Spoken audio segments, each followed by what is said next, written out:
They're not the boys of summer. They're the big boys of summer. The biggest boppers in the slow-pitch softball world getting their moment in the sun. It's a border war. Team USA playing for their country. Welcome to the Lumber Liquidators Border Battle.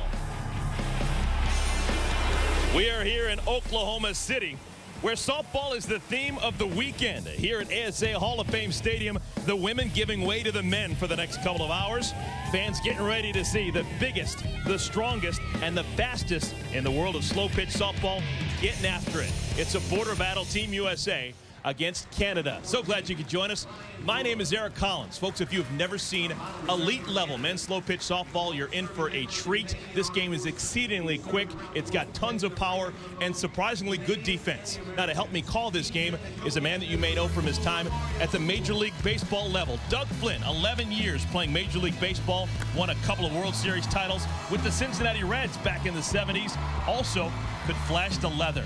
1980 second base. He won a Gold Glove for the New York Mets.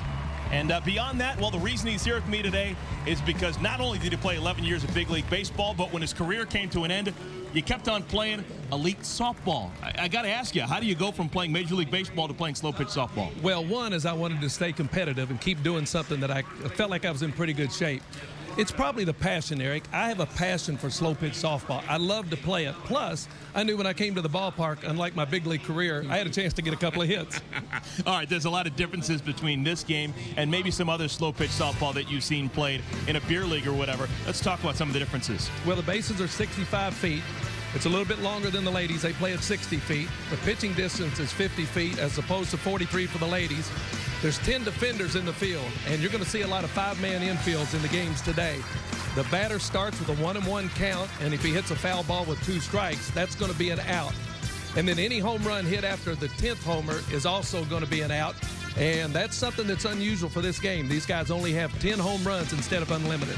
All right, let's take a look at some of the individual players for Canada. One of their all-time greats, there's Jeff Gare. There's so many guys to choose from, but Jeff Gare hits second in the lineup, which is a key position for any softball team.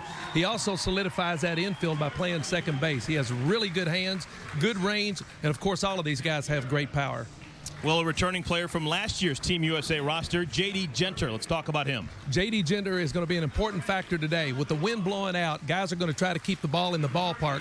So it's important for those guys to get on base, the singles hitters, hit singles, hit doubles, and not waste these home runs. What you're looking for is to get 3 runs out of every home run. It's going to be hard to do today. Last year, Team USA won a barn burner, 30-23 the final score. What will happen in year 2? Don't go anywhere. The home runs start flying next.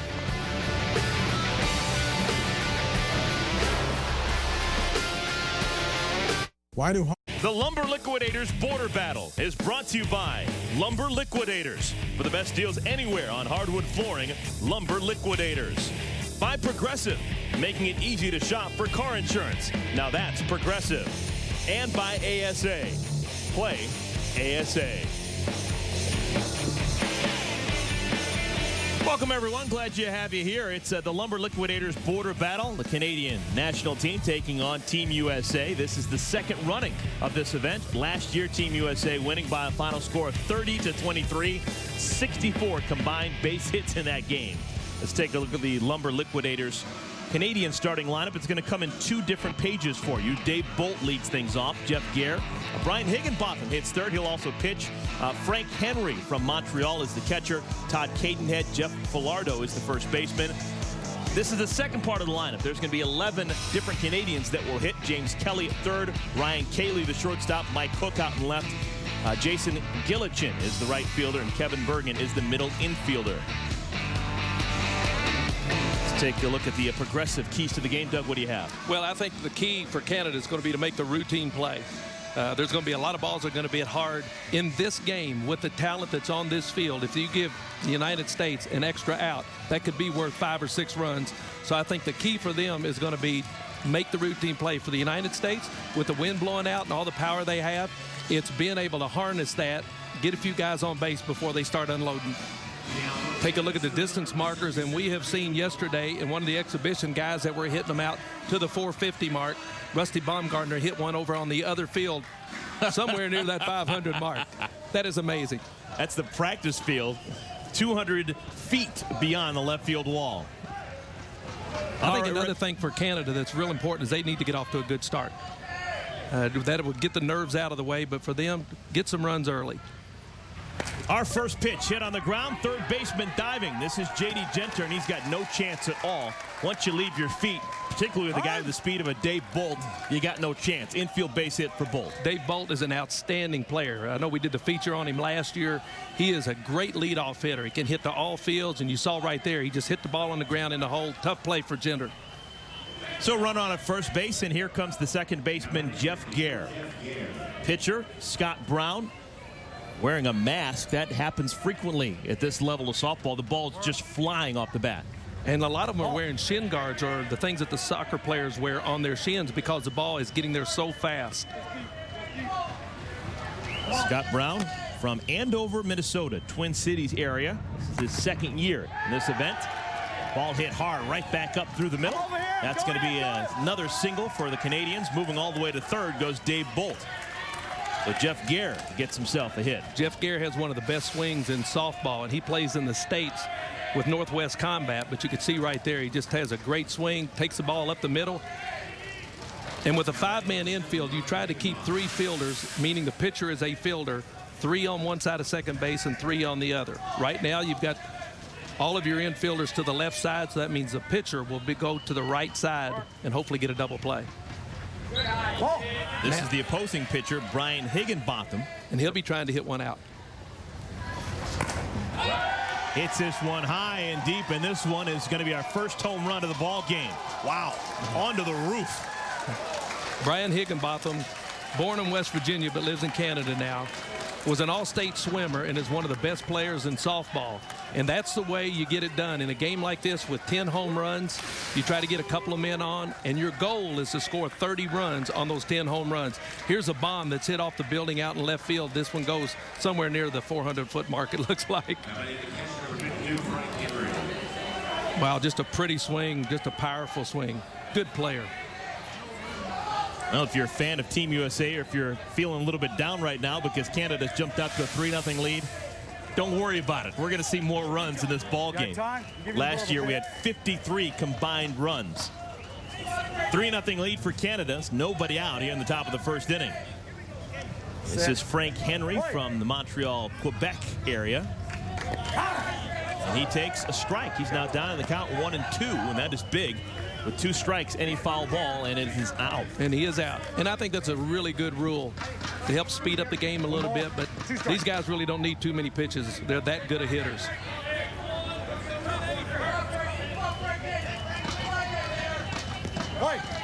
Henry, like Jeff Gare before him, plays professionally in the States.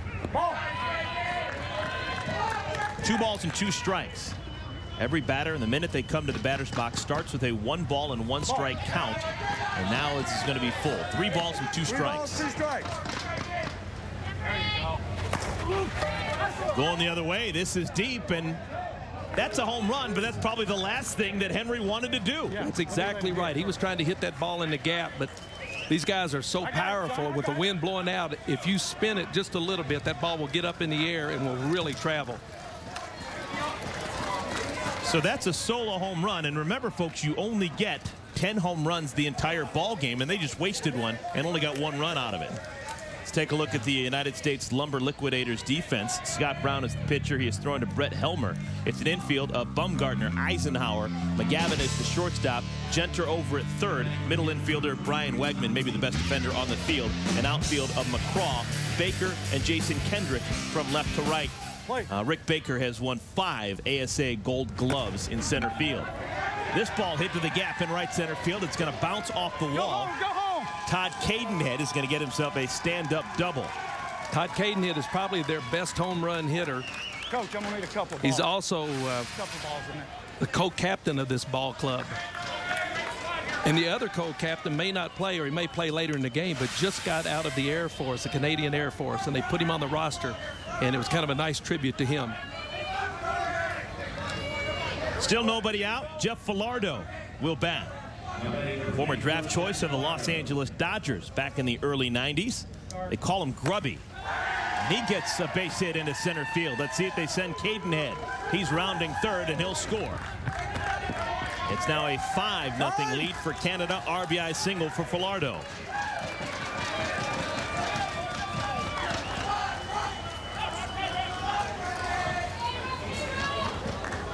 So Scott Brown not fooling anyone. A lot of good swings and hard hit balls here in the top of the first inning for Canada. And they have a couple of pitchers, and it's not unusual to have them switch up just to kind of break the momentum. But we'll see right now. Scott's throwing that knuckleball, and Canada just came out swinging. They couldn't have got off to a better start. Here's James Kelly from Amherstburg, Ontario, near Windsor. Illegal. Kind of the Detroit area. That's considered to be an illegal pitch. I don't think it went the required at least 6 feet high in the air. That's right. Minimum 6 to maximum of 10. Counts full 3-2. There you go. And that's going to be the first walk of the ball game. So Scott Brown has allowed the first 7 men he has faced to reach base safely. Kelly on at first. Falardo now moves over to second. And Ryan Cayley coming up to the plate is also a long drive competitor. So you know he's got some power. Said he'd like to say hello to his wife Janet and the kids Aiden, Seth, and Reed that are home watching. I tell you, matter of fact, there's a tournament in Canada going on that is canceled right now so that everybody can stop, go into the restaurant or the bar and watch this ball game.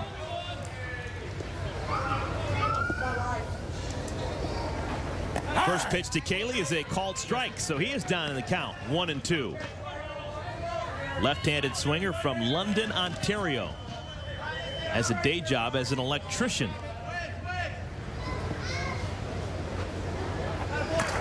Off the pitcher Brown. That's why he wears shin guards.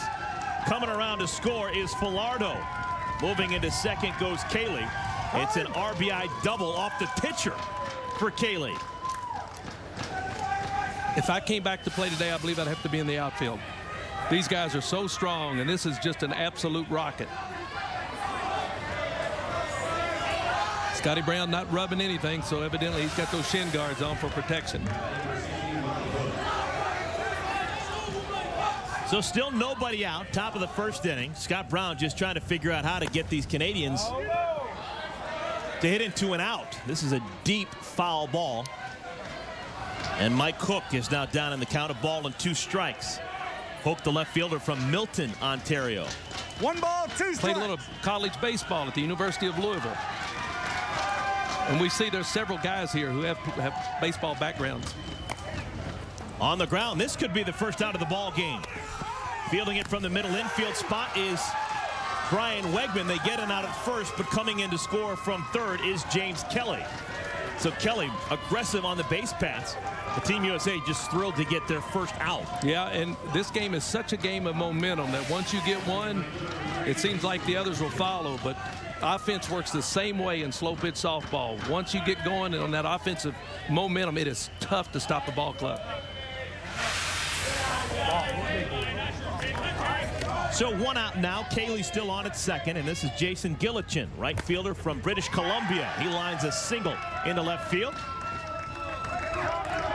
Coming around and scoring the 8th run of the ball game for Canada is James Kelly.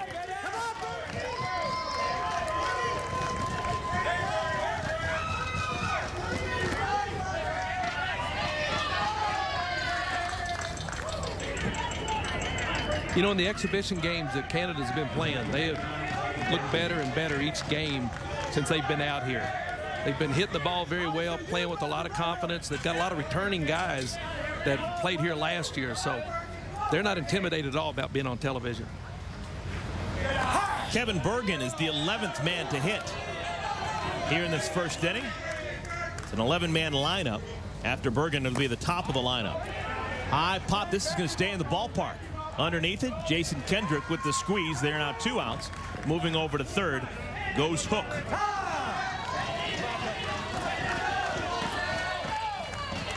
Well, this may become a factor as the game moves on.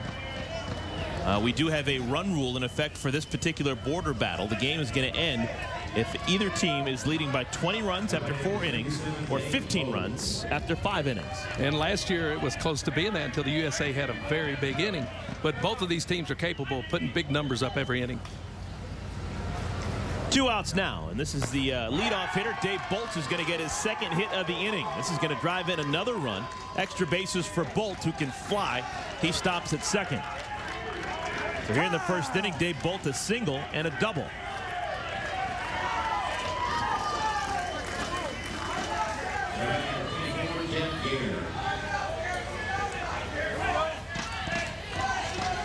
Does this remind you of last year a little bit? It does. Canada got off to a great start in the early innings in last year's ball game. The Team USA just a little bit too deep, ended up winning. What is an average inning in slow pitch softball in terms of how many runs can be scored? Well, with the 10 home run limit, or the way it is in league play now at the A division, I think it's 7 home runs or 8 home runs. The 30s and usually in the 30s. Deep drive left center field, no doubt about that one. Jeff Gare hits a home run, a 2-run shot. That is now 3 home runs used up by the Canadian national team. And they're using them pretty good, too. So they're averaging 2 runs a home run, which is all right. Go ahead, coach.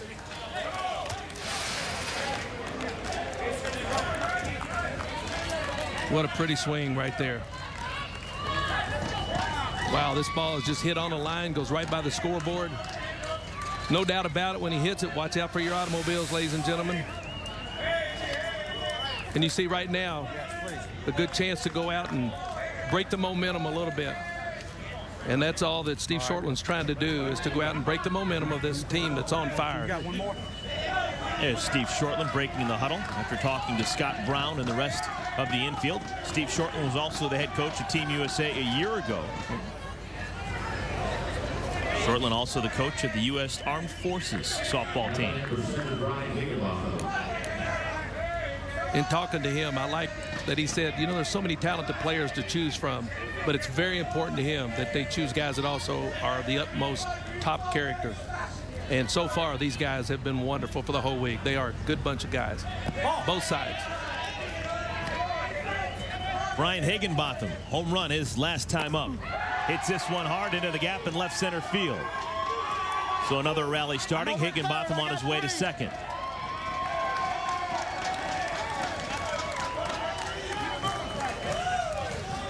Remember, folks, Team USA still hasn't even gone to the bat rack.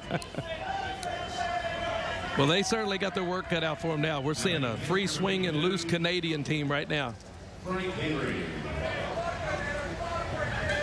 You're talking about the defensive alignment for the Americans a moment ago and mentioning that there's 5 infielders. How often do you see an alignment that has 4 infielders and 4 outfielders? I don't know that. Well, it varies. It varies. With the home runs being like they are now, they realize guys are going to have to try to hit more base hits. And so that's why they've gone to the 5-man infield. Now, when they used to play unlimited home runs, then guys were always trying to hit the ball deep, so you would have 4 outfielders. But that shows you just exactly how good some of these outfielders are. They cover an awful lot of ground. Runners on at the corners, 2 outs. Todd Cadenhead from Vaughan, Ontario, doubled and scored earlier this half inning. Illegal. That's an illegal pitch. I think that one was too high. A little too high, and Cadenhead will be trying to hit one out of here. 3-1.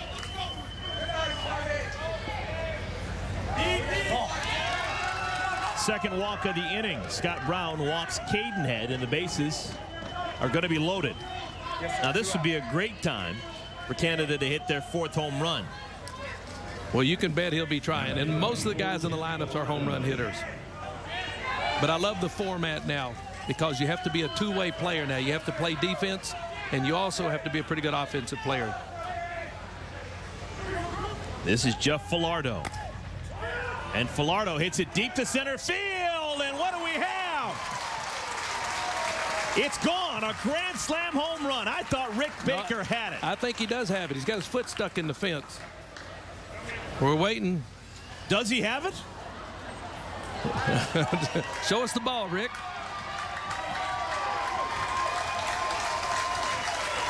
He made the catch. Are you kidding? Rick Baker saves the grand slam. Yep. I thought that was gone. I tell you, Rick is known as one of the best outfielders, if not the best outfielder in the game today. You get a good look as he stretches up and gets his foot caught in the fence, but hangs on to the ball. Wow. So, the Canadian national team may score 11 times, but it could have been 15 without the effort of Rick Baker. When we come back, Team USA heading to the bat rack. So you're Welcome back to the Lumber Liquidators border battle. Canada with 11 runs, and they're having the first inning, but Rick Baker, now maybe the play of the day already. Look at this play. Bases loaded, 2 outs, deep to center field. There's a lot of reasons why that's a great play. One is that's a ball hit right at him, which is the toughest one to judge. But he finally got his feet going the right way, turned, goes back to the fence, jumps up, catches the ball right at its highest point, and now has a little bit of problem. See that little look on his face like somebody got to help me get loose here.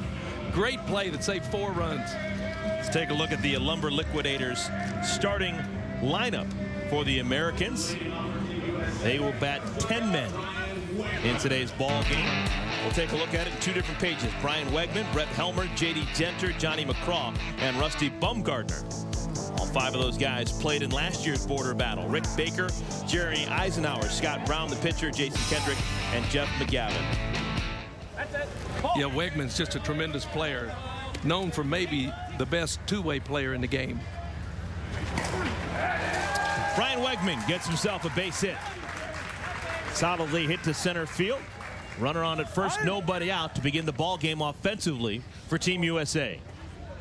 Good look at Brian. Has his own softball complex. Puts on tournaments all year. Matter of fact, the USA played an exhibition in Cincinnati at his place. Had a tremendous crowd. I think he was quite pleased with it. So here's our first look at one of the best players alive today. Left-handed hitter from Newport, New York. Close to Utica, not too far away from Syracuse in central New York. This is Brett Helmer.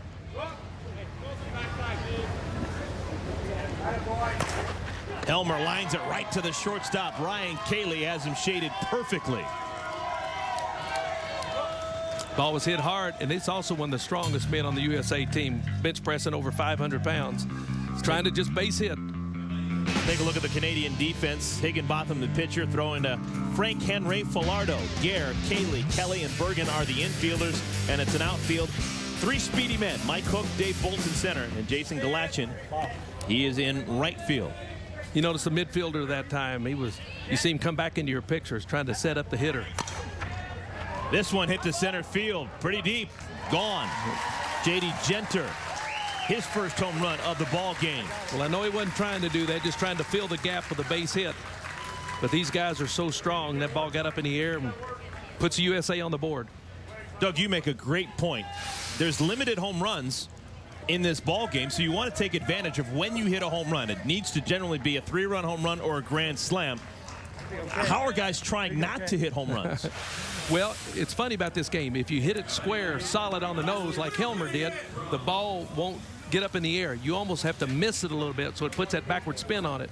When you put that spin on it, that's when it gets in the air. What guys are trying to do is hit it down and try to stay on top of the ball so they can hit more line drives and more ground balls. That's beautiful right there. Johnny McCraw splits the gap in right center field on his way to second. Maybe he's going to get 3 out of it. An adventure in the outfield for Jason Galachin before he can get it to the infield, and it is going to be a man on at third base with 1 out for the Americans. McCraw, just an excellent hitter. Got a chance that time to see him fill the gap. Boy, he just takes those hands inside and outs that ball to the right center field gap, and they're so strong they can hit it there with authority. No error on the play. That's going to be ruled a triple for McCraw. You know, this game goes so fast, we don't have time to really tell people of all the accolades these guys have won, but they're all Americans. They are the best of the best. Here's Rusty Bumgardner from Gastonia, North Carolina. Played both football and baseball at Wake Forest University. Went 4 for 5 in last year's game. Hits this one off the second baseman, Gare, who has no chance, once he can't field it cleanly, of throwing Bumgardner out at first. It's an RBI single as McCraw scores. He not only runs well, he hits with such good power, but you watch now, he's just trying to base hit it. Try to hit it up the middle. They got him played just perfectly. Gare has a little problem with the ball, and time he comes up with it, not in time to get a hustling Rusty Baumgartner.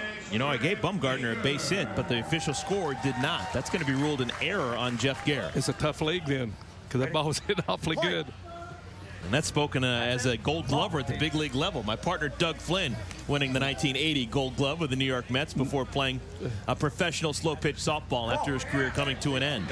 And never be it me to disagree with an official score at all. Here's Rick Baker, who made that great catch in center field. He has a lot of power, but I imagine he'll be trying to base hit it, and he gets a walk. That's a gift in this game because now you have a chance to unload with your next hitter. Runners on at first and at second. Second baseman Jeremy Eisenhower will bat. This young man has some tremendous hands. Played a little pro baseball, but has some great hands. Played in the Philadelphia Phillies system. Was a 31st round draft choice of the Phillies back in '02. Actually was teammates with the minor league Ryan Howard back in the early 2000s. Skies it to right. This is going to stay in the ballpark. It's caught by Galachin. And there are now 2 outs here in the home half of the first inning. Moving over to third goes Baumgartner. Staying over at first is Baker. So runners on at the corners. And Scotty Brown's coming up now, and Scotty's looking to hit one out. He's got a tremendous power as well. 15 all-world selections. How about this? He met his wife playing softball. Said he pitched to her. She hit a home run. Love at first sight. It's a true story. Brown from the Twin Cities area of Minnesota. Now got a 3-ball and 1-strike count. Ball inside. Second walk of this half inning. That'll load the bases. Well, you're one of the hottest players for the U.S. team, Jason Kendrick. Actually, Jason and I played together. My last year was his second year at top-level softball. We played for Vernon's in 1993. He's still around, and he's a tremendous hitter with a lot of power. 240 pounds of power from Naples, Florida. When he first came up, he was one of those kids that could just fly, had a great arm. Certainly over the years has put on a little muscle.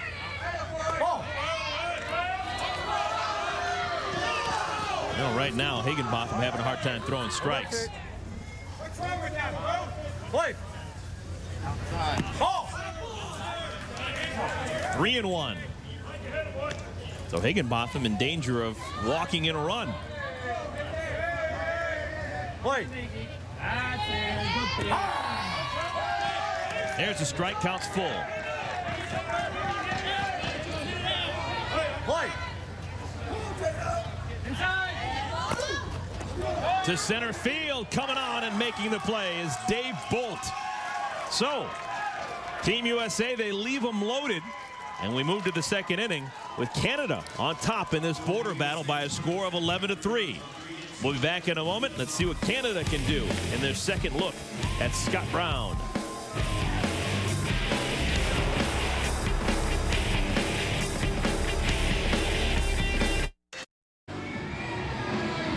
Coverage of the KFC World Cup of Softball continues on ESPN2 Sunday and Monday. First, the USA hosting Canada on Sunday. It's a 5 p.m. Eastern Time start, ESPN2. And then the championship, Monday night. Team USA looking good for that championship. That'll be played 9 o'clock Eastern Time on ESPN2. Team USA has won their first 3 games in the KFC World Cup of Softball. Jenny Finch, her final go-round in international softball for the red, white, and blue. Top of the second inning, leading things off, James Kelly, third baseman for Canada.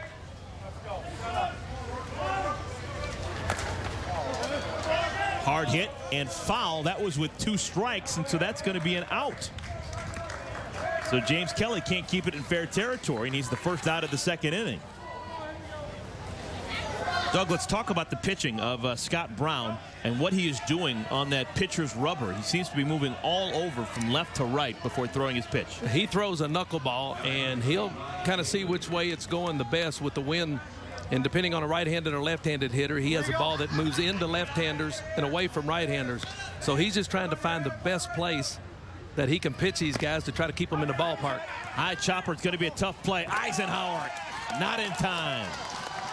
Good cheat by Rusty Baumgartner at first, but that was going to be a tough play from the very beginning.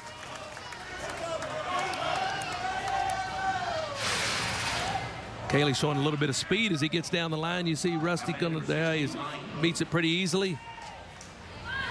And you got all big 6'6" of Rusty Baumgartner stretching. He can almost stretch across the infield. That's one of the things you'll find about this game is even though these guys are 250 pounds, some of them, and just huge boppers, they get down that line pretty good. They do. They really do. And that's, you know, there used to be that old stereotype that it was just the beer leagues and a bunch of old fat guys that was out playing ball. That's not the case anymore. These are athletes. They train. They lift weights. They watch what they eat. They go out and they practice hard. So that stereotype, you need to come watch a ball game like we're doing today to realize just how good these athletes are. These two teams put together basically all-star teams. It's the best of the best plucked from different leagues, different parts of the country coming together and playing over the weekend. And softball is huge in Canada. And I didn't realize that till I went back in 1993 and played in Le Pif, or the Pif is what it's called, and they had fireworks and 10,000 people, and it's very big. Mike Hook hits it to center field. Team USA has a man there. Rick Baker will run it down. There are now 2 outs. Oh, wouldn't that be something? Canada scoring 11 times in the top of the first inning. What if they don't score at all here in the second? And that's possible. It looks like right now they're trying to save their home runs, just trying to get some base hits. And that's why you see the 5-man infield, because it changes your whole swing. Jason Gallatin from Langley, British Columbia. Same hometown as Danielle Laurie, great female pitcher for the Canadian national team. That'll get them a couple. 2 runs score, 1 swing of the bat. Gallatin hits his first home run of the afternoon. Lead is now 13-3 for Canada.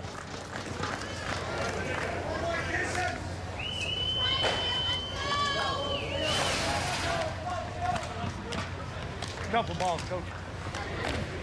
There's so much power represented here in these two teams.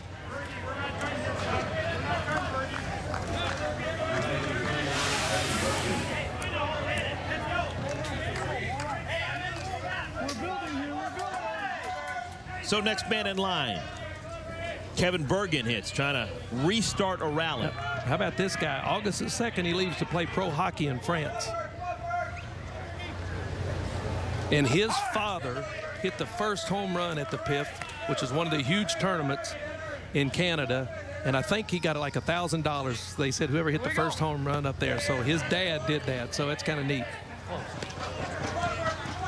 They usually invite one American team in a year to come up and play in it. There's that knuckleball. Called strike 3. That's actually 2 recorded strikeouts here in the top of the second inning for Scott Brown. He fools Kevin Bergen with a good knuckleball. And that's progress for the Americans. They only allow 2 runs to score here in the top of the second inning for Canada. Scott Brown. Beautiful pitch. And it's a strikeout.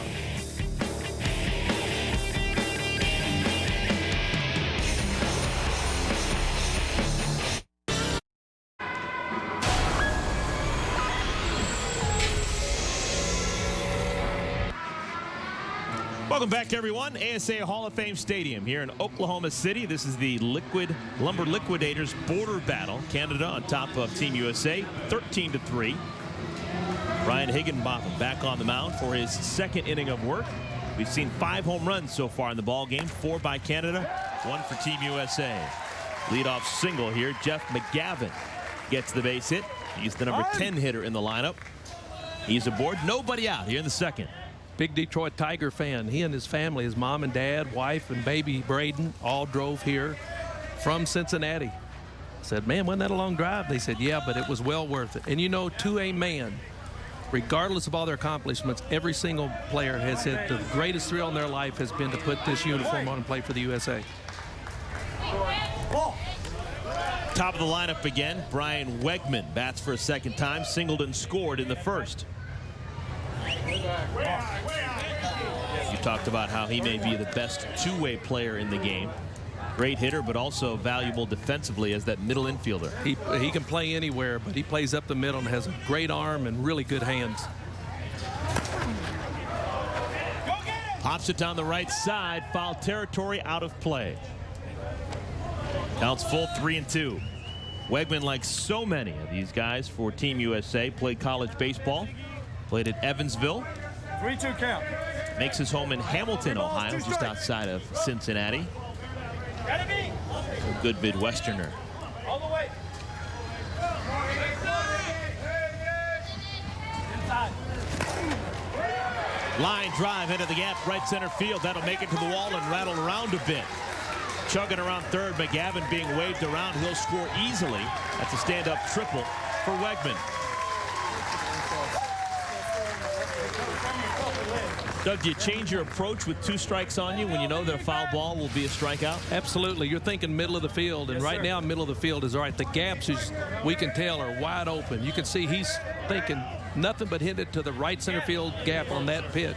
And all of these guys are better one way or the other. They'll either like it better to the right. There's a base hit. Brett Helmer gets his first base hit of the ball game, trying to stop it in the right field alley is Gallatin. Has to fall to his knees, and that's going to be another triple for Team USA. And here's a man that bench presses over 500 pounds, and you see him running the bases and going into third easily. That impresses me.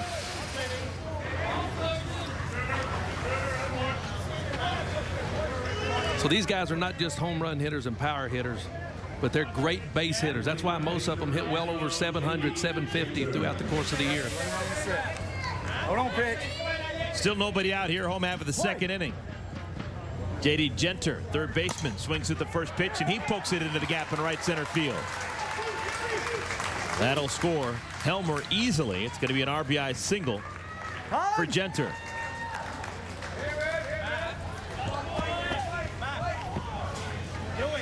He's such a good hitter. He may be the best hitter in the country right now because he can do everything. He can hit with power. He can base hit it.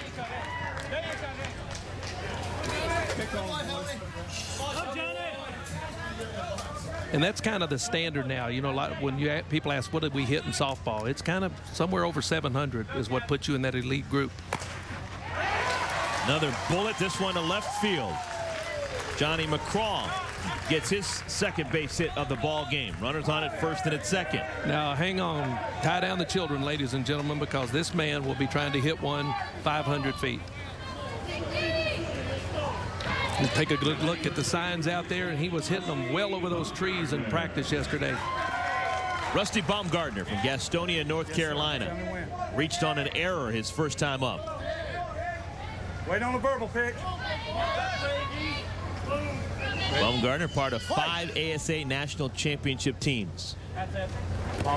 Doesn't like that first pitch. It's a ball, goes to the backstop. Neither base runner chooses to move up a base. And that can steal. That's another little thing they've added to the game this year is to keep the catcher in the game. But both runners didn't take a chance that time. Wanting Big Rusty to get a chance to let it go. Play. There you go. No doubt about this one. This may make it over the scoreboard. Wow. It does.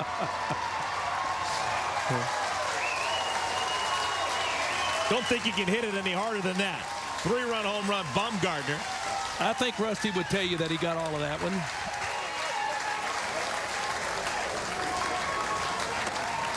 And what's so impressive about the big man, he's 6'6" and weighs 275 pounds. But at the time before he got up and just tried to do a base hit, you get a shot well over that scoreboard.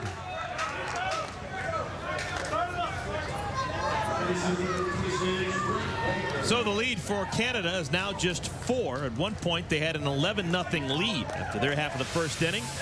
Now the score is 13-9. The Americans coming back. Still nobody out here in the second inning.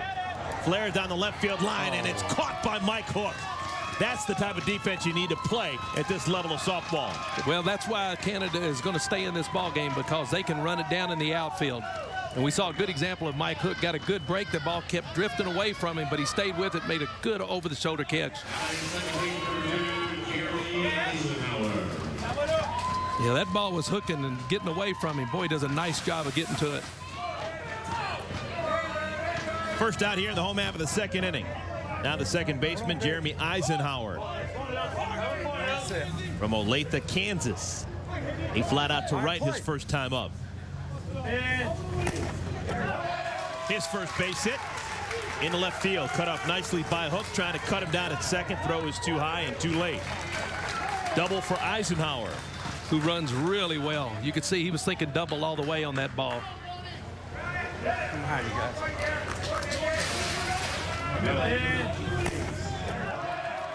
Beautiful swing.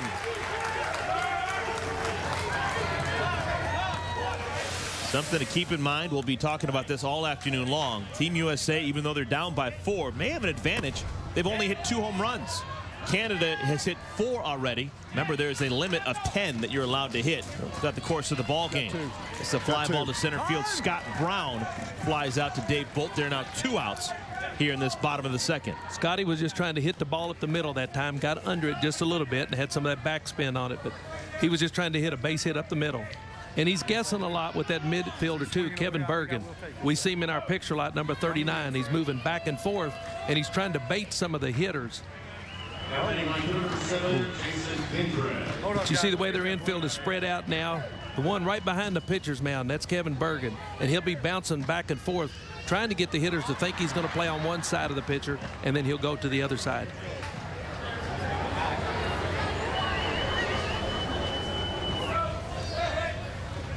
Two outs, runner on at third. Jason Kendrick grabs a bat. All right. Yeah, I think so. Yes, sir. Tell me when you're ready. Kendrick lined out to the center fielder Bolt to end the first inning.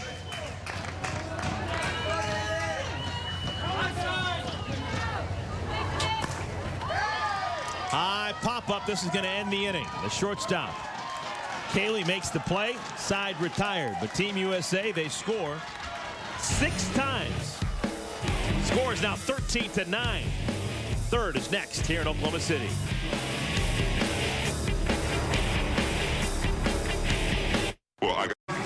Canada on top of Team USA, 13-9. Top of the third. Lumber Liquidators border battle. Round the bases with ESPN Sunday and Monday night. Major League Baseball coming your way. Albert Pujols and the Cardinals taking on the Cubs on ESPN Sunday Night Baseball. That's 8 Eastern time. Then on ESPN's Monday Night Baseball at 7 Eastern time, Triple Crown contender Miguel Cabrera leading the Tigers against the Rays. Both games also available on ESPN3.com. First ball swinging, deep drive to left, and it's caught. Johnny McCraw. Nice play in front of the fence for the first out here in the third inning. Well, the way the ball was hit, it didn't look like it had enough to get out of the park, but it just kept drifting and drifting. Johnny keeps drifting with it. You can see him feel like, all right, I got a shot. Well, it almost gets to the fence.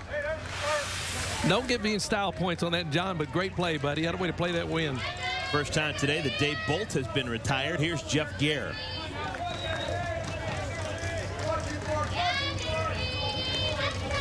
Jeff Gare, not only a great slow pitch softball player, but if you have a pool table that needs servicing, he's your guy. He owns a pool table servicing company in London, Ontario. Wow. And most of these guys do have their own jobs. I mean, this is not something they do as a profession. This is a hobby.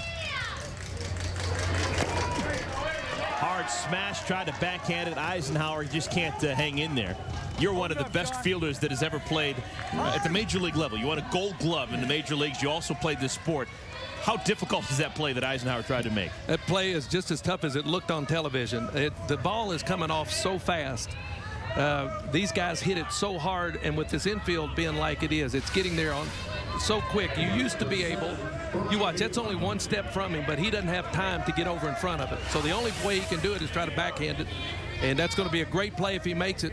Consequently, it's just a base hit. How many times out of 10 does Eisenhower make that play? This ball is hit hard, foul. You know what? He'll make the play because he's a good fielder. But a play like that, you're just at pot luck because, first of all, you got a left-hander who hit it. So the ball he sliced it. The ball's going away from him. So when it hit the ground, it's still going to have overspin on it going away. That's a really tough play. And I'm not taking up for my middle infielders, although I normally do. But that is a tough play. The pitcher, Brian Higginbotham. That's with a runner on it, first and 1 out. Now, having said that, if he makes that play, that's a rally killer for Canada. Those are the kind of plays that win you the ball games. 1-2 pitch.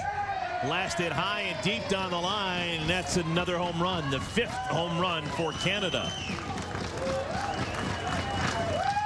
So Canada, they've used up half of their home runs. Boy, he's just such a good hitter. Look how solid. Gets a pitch right up in the letters. Hits the ball up in the trees. He's solid. What a nice guy. I had a chance to talk with him yesterday a little bit. He says we had met, but neither one of us can figure out where it was, because the time he got into the game, there's a happy fan, got a couple of home run balls.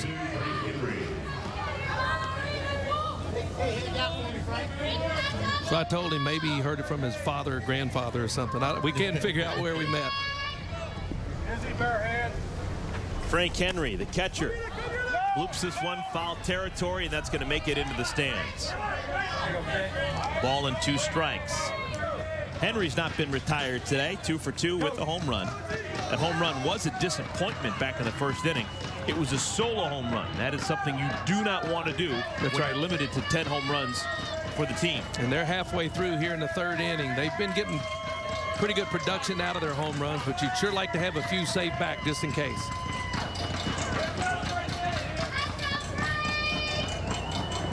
Scott Brown, the 1-2 pitch. A legal pitch that didn't go the required 6 feet high. Umpire makes that very plain, too. Although you can hit an illegal pitch if you want to. Hard smash. This could end the inning. Wegman over to first. Snats out number 2. That's what we talked about Wegman. Just makes it routine. He's got a very strong arm. He covers the middle of that field. What they used to call the rover in the old days, they've moved him in now to have a 5-man infield.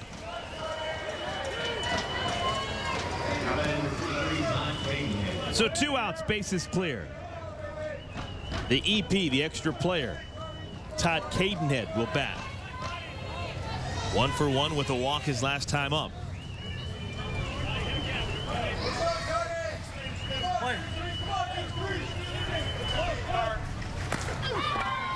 To right, perfectly played. Jason Kendrick with the squeeze, side retired. Canada scores only twice. When we come back, more big bombers for Team USA. There's nothing rusty about Mr. Baumgartner's swing. He hit it over the scoreboard.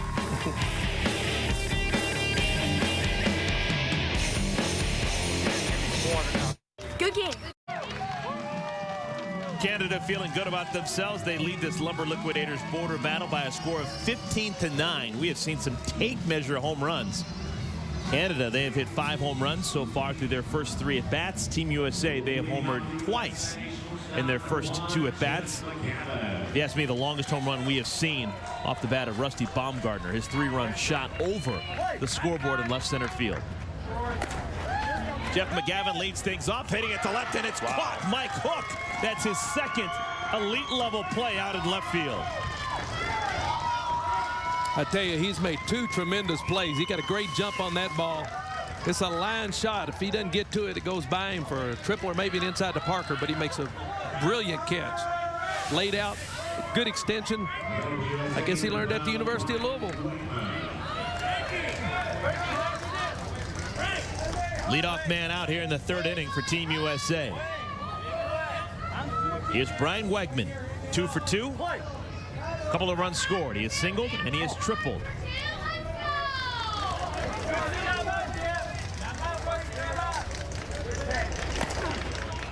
Goes the opposite way with authority. Now a 3 for 3 day for Wegman. Let's talk a little bit about pitching right now. Brian Higginbotham, we see that knuckleball that he throws. How much movement can you actually get when you're throwing it literally 10 miles an hour? Well, you'll get a little bit. It's going to move left or right, and the ball is just going to sit there and flutter a little bit. It's not going to be like Hoyt Wilhelm, of course, but they can get movement, and it's something different because there's not a lot of pitchers that throw that pitch. A lot of pitchers will throw it with just a little spin on it. And he's got the perfect day to throw it because a knuckleballer wants to throw it into the wind, and that's what he's doing today.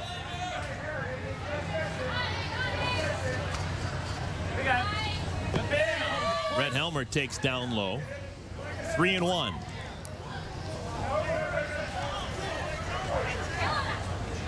I don't know if my notes are right, but I remember talking about last year, Brett Helmer deadlifting 710 pounds. Is that humanly possible? That's probably right. and he hopes that ball stays in. Oh, that's a rocket off the scoreboard. Off the netting of the scoreboard. First home run of the ball game for Brett Helmer, a 2-run shot. And Team USA, they're going to be within 4. 15-11 is now the count. He was just trying to hit a ball in the gap, but he is so strong. Watch his powerful swing by this big man. And they put a net up there, it looks like, and it's a good thing because they would be putting some dents in that thing. We've been keeping track of the home runs in the round of runs that they've accounted for. Yep. Team USA, that's their 3rd home run. They've scored 7 runs with their 3 home runs. You said you want to try and average close to 3 runs per home run, so they're a little bit behind that. Canada, 5 home runs. They have scored 10 runs on those 5 homers. So they are well below that 3-run average you'd like. Exactly. And it's hard to do. Like I said, today it's real important with that wind blowing out. These guys have been practicing on the field with the wind blowing dead in, so it's tough to keep the ball in the ballpark, and you don't often hear that. Great hitting right there. J.D. Genter, line drive into center field. He's a perfect 3 for 3. Just noticing Brian Higginbotham continually looks behind him before every pitch. Yes, he wants to see where the midfielder's playing so he'll know whether to pitch a hitter on the inside or the outside. That time there was a big hole as the midfielder went over to the second base side, and Jenner's just a great hitter. It doesn't affect the pitch he's going to throw. It just so he knows where to go. Exactly. Yeah, because you want him to go to the opposite side of where that midfielder goes. Johnny McCraw takes ball 1. McCraw played collegiately at Appalachian State, makes his home in Lake Wiley, South Carolina. 3-1. There's a strike, 3-2. Now a foul ball, and it's going to be a strikeout of McCraw. He Deep just to turned left on field, and that's going to be another home run. The 4th for Team USA off the light tower. Another 2-run home run. That's fine. You watch the way he turns his shoulder. These guys are so strong, and they work out. Watch, he'll turn back, and then boom. They just have such good upper body strength, and a lot of them are still lifting weights. This ball hits way up on the flagpole or up on the light tower. I'm jealous. I was trying to hit a little gork over second base or something. These guys are bombing it. Rusty Baumgartner. Home run over the scoreboard his last time up. There's a big hole right up the middle. Rusty will be trying to hit, I imagine, a line drive just to the pitcher's right. Past the diving shortstop Kaylee. Doug, I want to ask you, you won a Gold Glove at the Major League level with the New York Mets, but you told me earlier that something happened to you 2 different occasions playing slow pitch softball that never happened to you playing Major League Baseball. That's true. I had a couple of cups broken, and matter of fact, I got one on now. I don't watch a game at all without wearing one. So, but I did. When I came to this game, you know, I played all those years in baseball. Of course, we had grass infields, and I played some on AstroTurf, but never even came close. And then all of a sudden, these big 6'6", 280-pound guys start hitting these rockets at me, and I had 2 cups broken. So it tells you how fast the ball gets there. This one drilled to the gap in right center field. That's going to bounce off the wall. Rick Baker, extra bases, moves Baumgartner over to third. And there are now runners on at second and third with 1 out here in the home half of the 3rd. United States putting together a nice little rally right now, coming back after having 2 great defensive stops, holding Canada to just 2 runs the last 2 innings. So what do you ask out of Jeremy Eisenhower here? He's going to bat with 2 men in scoring position. Hit a bomb. He's not the biggest guy on the roster, but you still ask him to hit the home run. Well, they can all hit the home run, so you're asking him to take a good swing and try to hit the ball out of here. Absolutely. And the one thing that you don't want to do, you want to stay out of, it used to be you wanted to stay out of the middle. Now you've got that middle infielder there, so you're looking to try to go gap to gap. And so what he'll probably try to do is hit it out in one of the gaps. If he happens to hit a line drive, at least he's going to have a double. If he gets it up in the air, it's a home run. But all of these guys have home run power. Call him Izzy. Wait on the verbal picks. Wait on the verbal. And he does have some excellent hands. Play.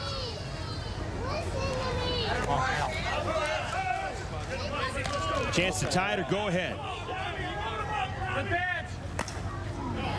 Ball's hit pretty good. That's going to give Team USA their first lead of the ball game. A 3-run home run for Eisenhower. And it is now a 16-15 lead for the Americans. Once you get 2 men on, you have to try to go for the home run. If you only get 10 of them, then you try to get at least 3 runs on every one. He's got a short swing. You could tell from that baseball background. Short, compact swing, but a very strong young man. That ball probably only went about 360 feet. That's a long way. Bases clear. Still just 1 out. Home half of the 3rd inning. The pitcher, Scott Brown, bats for the 3rd time. Brown walked his first time up. He has also flied to center field.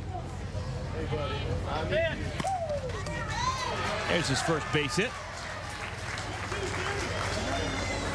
Scotty's family's here, and that's what I've noticed about the USA team, since this is a one-in-a-lifetime opportunity for many of the guys. They brought their families out to enjoy the hospitality and warmth of ASA and all the fine folks here, as well as Oklahoma City. The last time I was here, 1988, when we won the Super right here on this very field. And that was a great thrill. Also came out here and had a chance to play for a medal when softball was an exhibition sport in the Summer Olympic Festival. And they divided guys up into 4 teams, took some of the top 52 players in the country, and our team happened to win the gold. And I've got that treasured just as much as I do anything that I've ever had. This is Jeff Long, the head coach for Canada, now in his 2nd year with the national team here at this border battle. A guy on first and him batting. Yeah. Is that the 2nd meeting they had? Jeff was a great softball player in Canada as well. I want to thank Mark Turcotte for giving me a lot of stats on this Canadian team. He travels with them, and you saw me talking with him last night. We talked about an hour of softball and about 3 hours of Montreal Expo baseball. He is a huge baseball fan, grew up watching the Big Red Machine, and so when he saw me last night, it kind of aged the both of us, really. Now, is it true that it was just the Red Machine until you joined the club, and then all of a sudden they decided to call it the Big Red Machine? Well, my buddy Johnny Bench is watching today, I know. He's from Binger, Oklahoma. And he's always saying I was a utility player, but I said, Johnny, you know, in 70 you got beat by Baltimore, in 72 you got beat by Oakland, 73 you didn't even get out of the league. I got there in 75 and 76 we won. You do the math. So I told him, just call me the glue. That's all you have to say. But obviously I was just a utility player on that wonderful ball club. Jason Kendrick, guy that you've played with. Jason's struggling a little more than I've seen him. He's trying to do something that he's a little bit out of his. He doesn't hit the ball the opposite way. Oh, look at this double play. Beautifully turned. It was off the pitcher's glove. It was picked up by Kevin Bergen, who throws it over to first, side retired. It's a 1-6.5 to 3. The middle infielder turning the double play off a ball off the pitcher's glove. Beautiful hands by Bergen.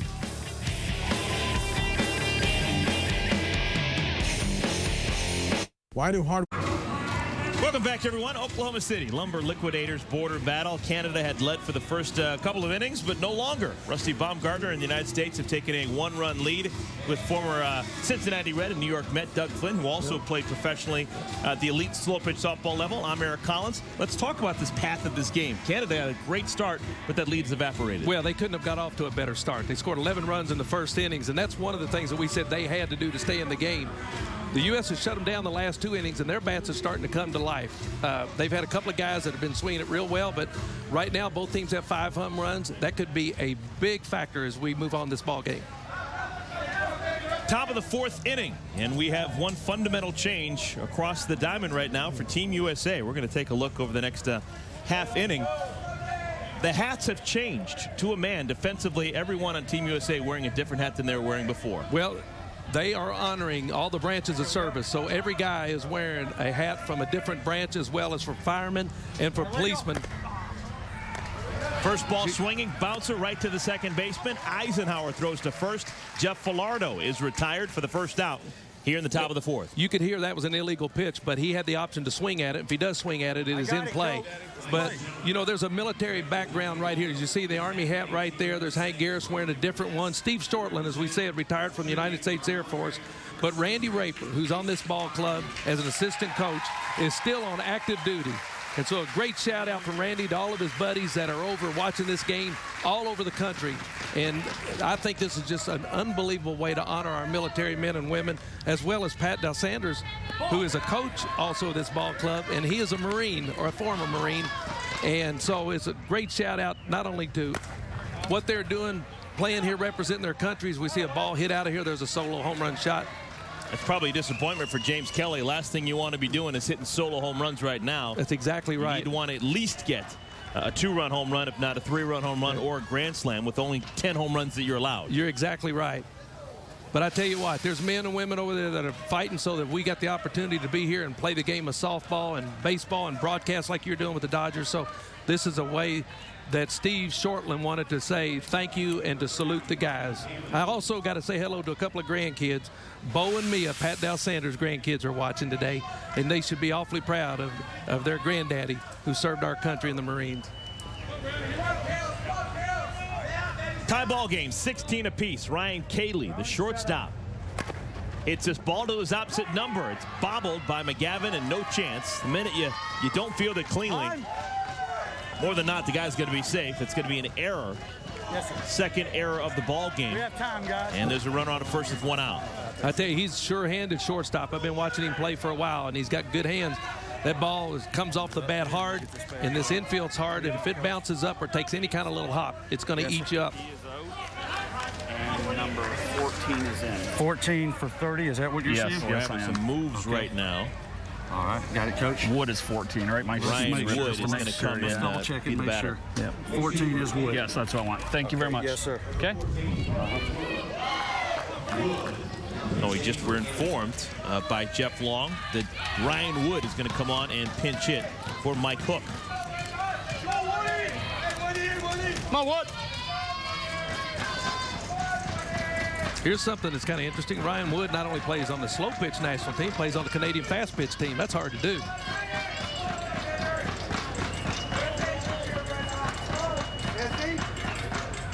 Good start. Line drive down the third base line. Extra bases. Wood on his way towards second. Coming around third is Ryan Cayley. He will score, and Canada takes the lead right back. It's now a 17-16 lead. RBI double for Wood. Boy, got to pitch up, and he's trying to hit a line drive down the third base line, and he sure does that. McCrawls are going to try to get over to cut it off. Backhands it. Ball gets away from him a little bit, but it was going to be a sure double anyway. Right fielder Gallatin steps in. Home run his last time up. Takes a called strike. 1 ball, 2 strikes.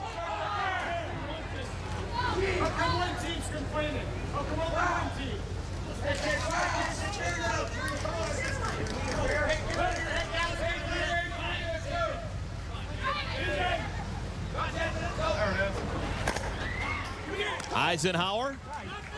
Oh, he throws it away. Second error of the inning for Team USA. And that's a play that he makes every single time. Every time.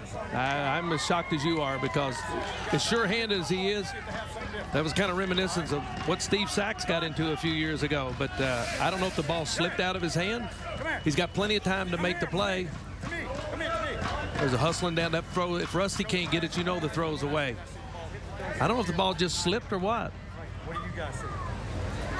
Yeah, you see it looks like he just tries to push it over. The ball just slides out of his hand. Go. Got to keep him in the dugout over here now. We're going to have that's another what we move. saw. That didn't come near the plate. Right, that's what we saw. We just want to make sure we keep them in. Okay. All right, what you got? I have the last batter in the lineup is, I guess. Number 39? Yes, he is out. Yes, sir. And Jeff Zanoli, which is number 10, I think. Number 10, yes, sir. 10 in for him. Yes, sir. Okay. Let me put him in here. Got it, Coach? Thank you. Well, that's great. You got him mic'd, and you can hear exactly what's going on. I believe I did hear a little out. Yes, you can tell which team is the Canadian team. Jeff Zanoli in as an infielder, a middle infielder, has some very good hands. Here we go. He's from Taber, Alberta. Not too far from Calgary. You know when you're set, sir. Canada on top by a run. Team USA's made 2 errors. That's right. They could be out of the inning with just giving up 1 run. But when you don't make plays in this game, it could cost you 7 or 8. Ball. Scott Brown still pitching with that mask on for Team USA. Diving play by Wegman over to first. Got him. That's big league right there. That's why Wegman's considered maybe the best player in the country. Does a great job. That looked like Ozzie Smith. Goes to his backhand. This ball's ripped hard. Slides up, comes up fast with a cannon, and makes a great play to first base. Woo, I like that. The pick was incredible enough, but that throw, just an absolute BB over to first. They're now 2 outs. A run did score. Still a runner on at second.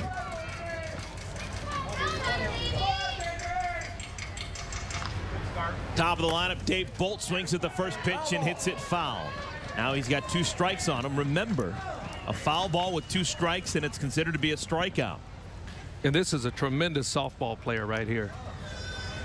He's not only a great defensive player, but he's just a wonderful hitter. And having watched him play on television and then getting an opportunity to see him over the last couple of days, he is a really good softball player. He could play with anybody in the country. Catcher Brett Helmer moving guys around defensively. They're shading Bolt towards that gap in right center field.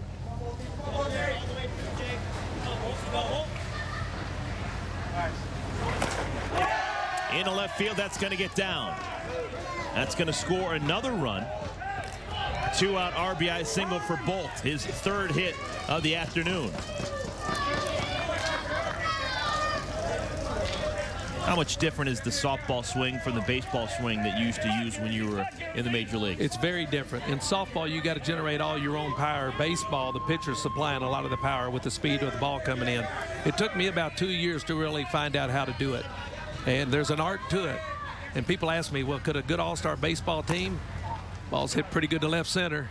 That's deep to the warning track. It's out off the scoreboard. Home run for Jeff Gare, his 2nd home run. He's 4 for 4. But the home run's starting to add up for Canada. They have now hit 7 of their allotted 10 home runs. This one a 2-run shot. They have scored 13 runs now on their 7 home runs. It gives them a little breathing room, though. They come back with 6 runs after the USA has started to put together some pretty good innings, and so it gives them some breathing room. But he has a beautiful swing. So your answer, could an elite Major League Baseball team compete here? No. Not unless they got out of baseball and spent some time practicing. Matter of fact, we had an opportunity to play against the Barry Bonds All-Stars one year, and we put together some softball players, and it wasn't really close. There's a solo shot. I'm sure they're not really happy with that. Home run for Higginbotham. That is now the 8th home run for Canada. And that one just a solo shot. That's the 2nd time they've hit a solo home run. It's the 3rd home run of the ball game for Higginbotham, but that's one that he didn't want. And look at this. This guy's not even that happy that he's going to hit the home run. Well, you're disappointed because you're trying to hit the ball down, and you know you've wasted a home run that you might need later. We're just in the 4th inning. What you got sitting on? Is that 8? Come on, Frank. You know, they've got rules now at some of the leagues where you don't have to run out the home runs. You hit them, and you don't have to run around the bases. And I'm saying, you know, there's some guys that may not even see the bases. They're such good hitters, they may not even see those bases for a whole game. Kind of like me, I got the first one day and had to ask Dow Maxfield, my first base coach, which way was second. I hadn't been there for so long. Is he? There you go. Frank Henry to right field gets himself another base hit, so the inning continues here at the top of the 4th inning. So we go out with a good group of softball players to play against Barry Bonds, Frank Howard, Jeff Bagwell, Mike Piazza. They scored 7 runs the first inning, but we ended up beating them really bad. because you can't compete with guys that are softball players. I mean, the baseball swing is so different. Short, compact, quick.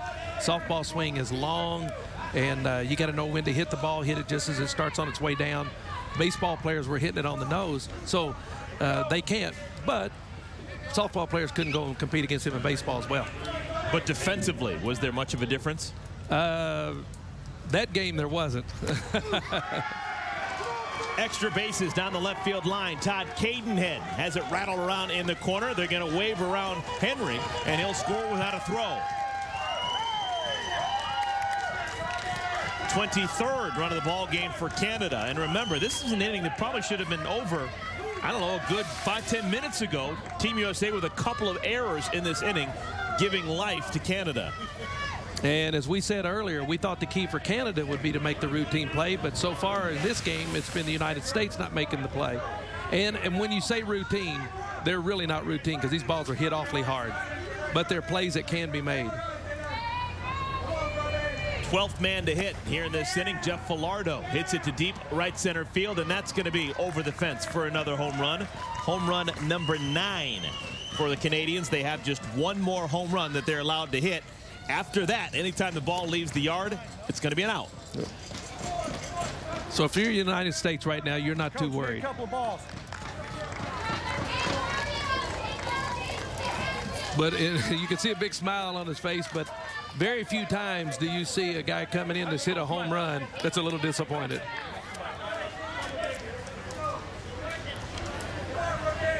Thank you, sir.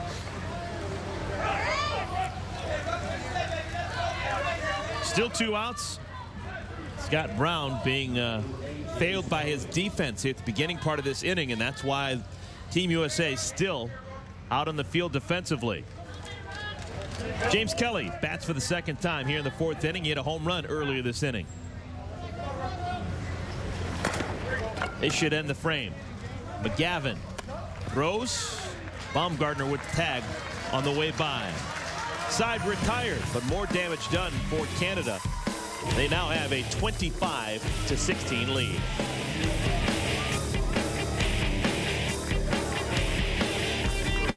The World Series of Poker is on your license.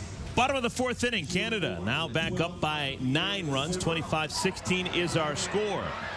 Now talk about the slow pitch softball. A couple of weeks ago, Angel Stadium in Anaheim, the Taco Bell Legends and Celebrity Softball game. John Kruk was there. Bo Jackson was there. But also there was Natasha Watley starting shortstop for Team USA softball, fast pitch style. Jenny Finch, she was there as well, hitting a home run. And if you'd like to see Natasha Watley and Jenny Finch, you can do it right here later today. Coverage of the KFC World Cup of Softball. It's going to continue later tonight. We're actually going to have a game against Japan. We'll tell you that in a moment. But also on Sunday and on Monday. Canada and USA Sunday on ESPN2, 5 o'clock Eastern time. And then on Monday, the championship game. More than likely, Team USA trying to defend their title. ESPN2, 9 Eastern time. That's the KFC World Cup of Softball presented by Six Flags on ESPN2. Later today, we're going to see Team USA taking on Japan. That's a rematch of a game that was played on Friday night. Team USA with a win. Leading things off here in the home half of inning number 4. That's going to be a solo home run. The shortstop, Jeff McGavin, didn't mean to, but the ball just flew out of the ballpark in center field. Yeah, he's trying to get the base hit up the middle and just hit underneath the ball, got the right spin on it. Like I say, every one of these guys can hit the ball out of the ballpark. Has a little unorthodox stance. He played baseball at Eastern Michigan. Gets a pitch up. He's trying to get on top of it, but just doesn't quite get on top enough, and the ball just floats out of center field. That's now 6 team home runs for Team USA, accounting for 13 runs. Doug, you said beginning of the game, teams want to average 3 runs per home run. They like 30 runs out of their 10 allotted home runs. But we said also that we knew it was going to be tough because of the way this wind is blowing. The wind's blowing dead out, and anything up in the air is going to get out of here. Top of the lineup, Brian Wegman. 3-1 to Wegman. Hadn't been retired so far today. A couple of singles and a triple. Now he's walked. Doug, who's the best player you've ever seen? Wow, softball player? Yep. Well, there was a lot of them. When I first came up, there were guys like Cecil Whitehead and played with Howard's Furniture, which is such a big thing. And, you know, I played with some good guys at Star Path. Matter of fact, my sponsors here, Hank Bassett, and the sponsors are so important to this game. They put so much money and time into this. There's Helmer with a good into the hit. gap. Brett Helmer is going to get himself extra bases. Wegman on his way to third. He'll be waved around. He'll score easily. And it's a double for Helmer. There was some great players back when I played, just like there are today. Dan Shuck was a great player. Jimmy Fuller, Charles Wright. All of them are big power hitters. Ron Parnell, who's still playing in his early 50s, and they say he's just as good as he always was. Todd Jerling, who's the honorary captain of the USA team. You know, Jason Kendrick. These guys were wonderful players. That's another reason why I got out at age 43, because I wasn't playing up to the standards that I thought I should, and guys had gotten a lot better in this game. Hold up, pitch. Nobody out. Home half of the fourth inning. Already 2 runs have scored. J.D. Genter. Maybe off the end of the bat. That's going to make it all the way to the warning track. Gets caught for the first out here in the fourth. Had a different sound to it. Yep. All these guys have their own bats, their own models. And that's unusual. He was trying to hit that ball down the right field line, I know. He just got under it just a little bit.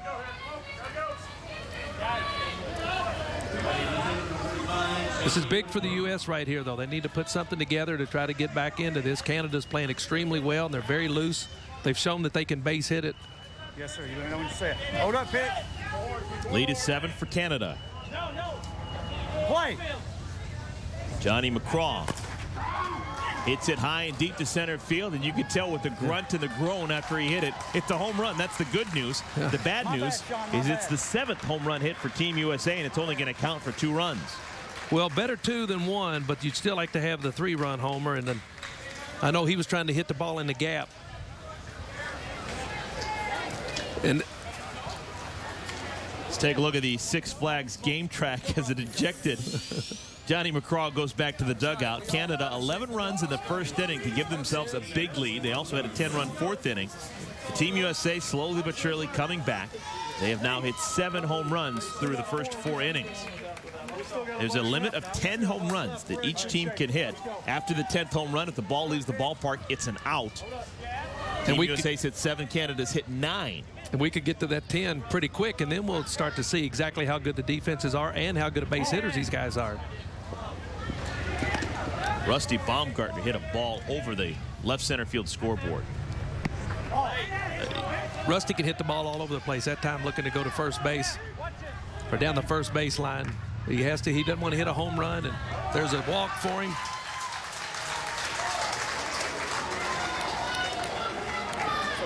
Boy, when you're that big and can hit it that far, but also be such a good base hitter.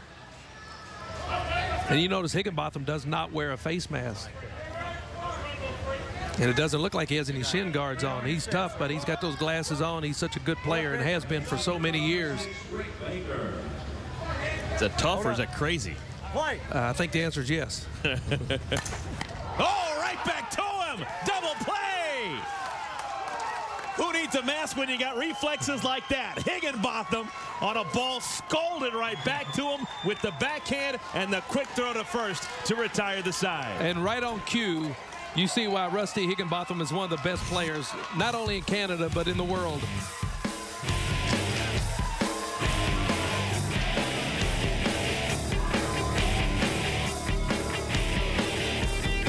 No matter. Rivalries are renewed as NASCAR's best head to the most storied track in all of racing. Jimmy Johnson looks to tie Jeff Gordon as the winningest driver at the Brickyard. It's the Brickyard 400, Sunday at 1 Eastern Time on ESPN. Coverage begins with NASCAR Countdown at noon. Telecast presented by Golden Corral. The masked man, Scott Brown, trying to work a scoreless 5th inning. I don't think we're ever going to see that. I don't think so either. Scored in every half inning. Last time Canada at the dish, they scored 10 times. Yeah, right now, those 2 big innings, certainly the difference in this ball game. Ryan Cayley, Mike Hook, and Jason Galichin, the scheduled 3 hitters here in this 5th inning. There you go. Popped up, playable, going back. Wegman makes the play. Looked like he was battling the sun a little bit there. That ball was right up in the sun. I don't know if he's got shades on or not. He sure doesn't, but he got his glove up, protected himself just perfectly. The wind blowing out here on a hot, steamy day in Oklahoma City. We've seen a combined 16 home runs through 4 innings. All right, 1 out, bases clear. Another look at Ryan Wood. He came on to pinch hit an inning ago. He pinch hit and doubled. Wood is from Winnipeg, Manitoba. Some people call it the Chicago of Canada. And Wegman, he's been a man of many talents. I tell you what, that's the wrong place to hit it because he can flat pick it. And that time he sort of baited him. He kind of moved over to the right side like he was going to break up the shortstop and then started moving up the middle. He covers a lot of ground there too, and the ball's hit so hard, believe it, if it's hit to your left or to your right, you don't have a lot of time to make the play. It has to be almost right at you. Well, I said that Scott Brown wanted to have a scoreless inning. He's got 2 quick outs.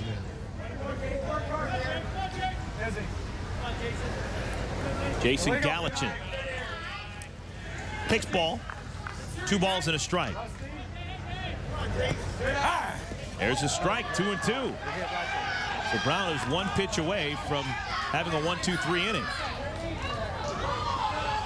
Well, I guess they're going to argue that the ball hit the plate maybe, but 2 balls, 2 strikes.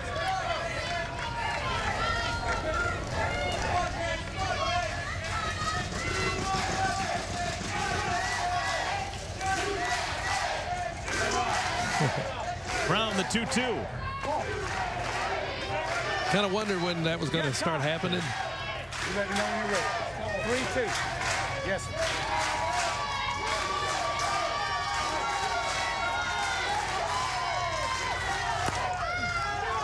Into deep left center field. That one's gone. That'll be the 10th and final home run for Canada. It is a solo home run. So next time the ball leaves the yard off the bat of a Canadian hitter, it's an out. It's an out. Oh, it hit the dirt between backs to the plate. It actually landed dirt. Trust me, I'm on it. Please, 2. Well, we got a little lull right here. I know all the folks up in Canada have taken a break from one of their big super series. They're watching us on TV, and wanted to shout out to one of the best players to ever come out of Canada who played in the States, Jacques Millier. Played with Steels and Riches, 2 of the best teams that we had here in the States. And I know he's going through some health issues right now.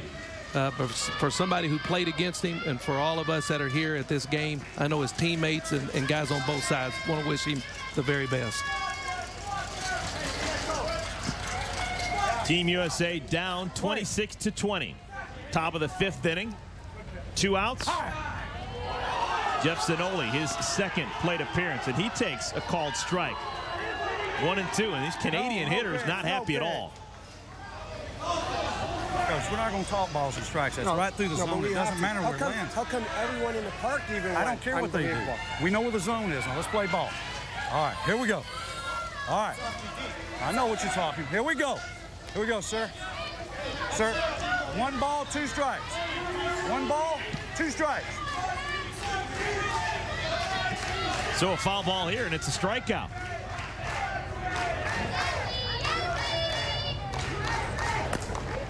Hard hit ball past the diving Eisenhower. Good bit of hitting there by Zanoli. Yeah, great hitting right there, especially when you've already got, you know, if you hit a foul ball that you're out, or if you hit a home run, you're out. Really good at bat.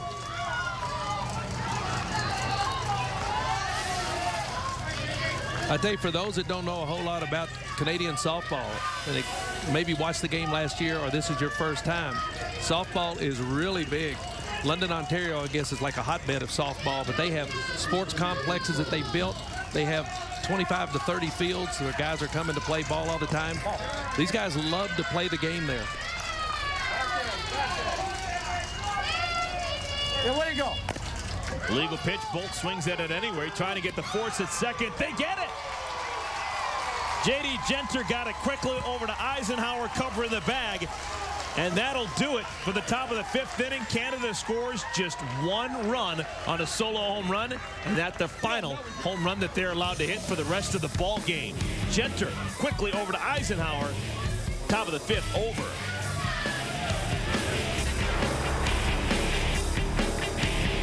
Good game. Bottom of the 5th inning, Canada still on top of Team USA, 26-20, but still plenty of time for the Americans to come back. Let's take a look at the progressive big stick of the game, and it's Rusty Baumgartner. Wow.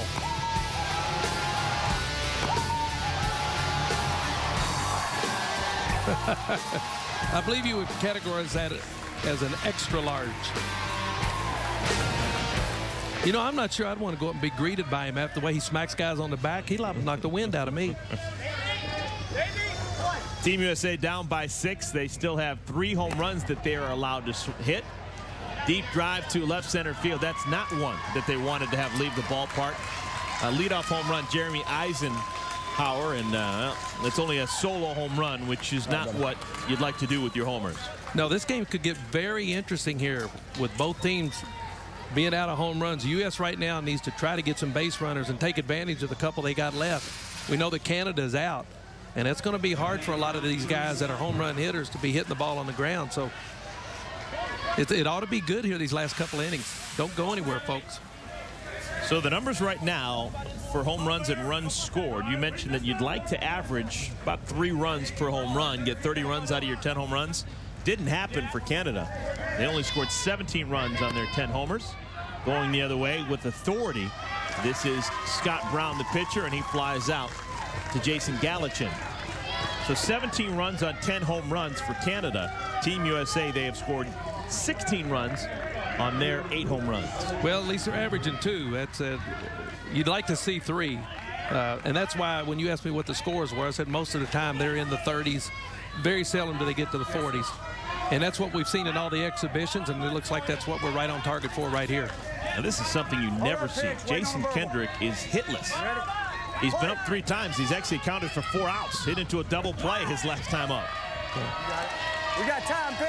You know, Jason's taking either they're pitching him awful tough or he's a little unsure of what pitch to hit, and he's taking a first strike. Oh, that's just misplayed by Ryan Cayley. They weren't going to get him, I don't think, on that anyway, because he runs really well. So first time today that Kendrick is aboard. Jason is almost running out of the box. Ball takes a big hop. Just a little tough. Get it out of here, Coach. But he can run really well. He's coming out of the game now. All right, Coach. So we'll have a pinch runner. Ryan Robbins checks in at first base. All right, number 30.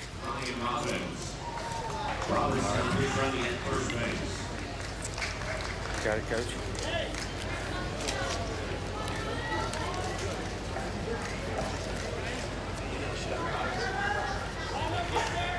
There's Ryan Robbins. Haven't had him swing the bat so far today, but he did something last year just incredible. 2009. He had a hitting streak of 44. I'm not talking 44 consecutive games with hits. 44 consecutive at-bats with hits. I don't know that I've ever seen anybody that hot before. Went 25 for 25 over one weekend series and started the next weekend 19 for 19. Just incredible. Jeff McGavin, the shortstop, skies one to deep right field, right in front of the warning track. It's caught by Galichin. Second out here in the 5th inning. Got a good idea just how strong an arm Galichin's got, too. He threw a seed from almost to the fence into second base. Just a wonderful arm.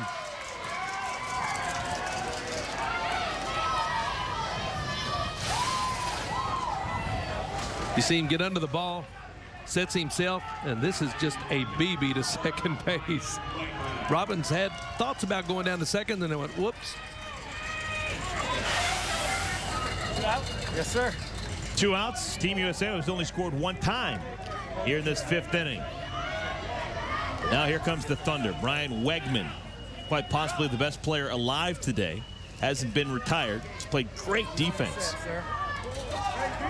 Hold up. Play. Wegman from Hamilton, Ohio. Southern Ohio, close to Cincinnati. Yep, right outside of the Cincinnati area. Goes the other way. Galichin makes the play. What a play. Galichin records all 3 outs here in the bottom of the 5th inning. He robs Brian Wegman.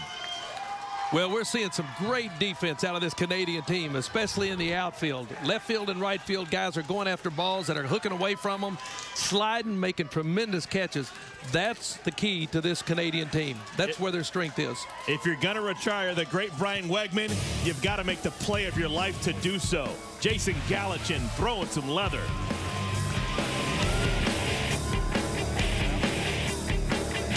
Sean White. Here from ASA Hall of Fame Stadium, coverage of the KFC World Cup of Softball continues on ESPN2 Sunday and Monday.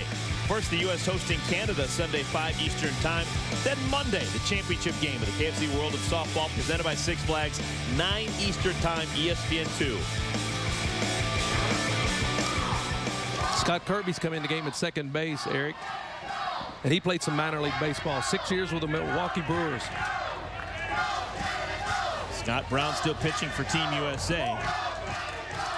There's Scott Kirby.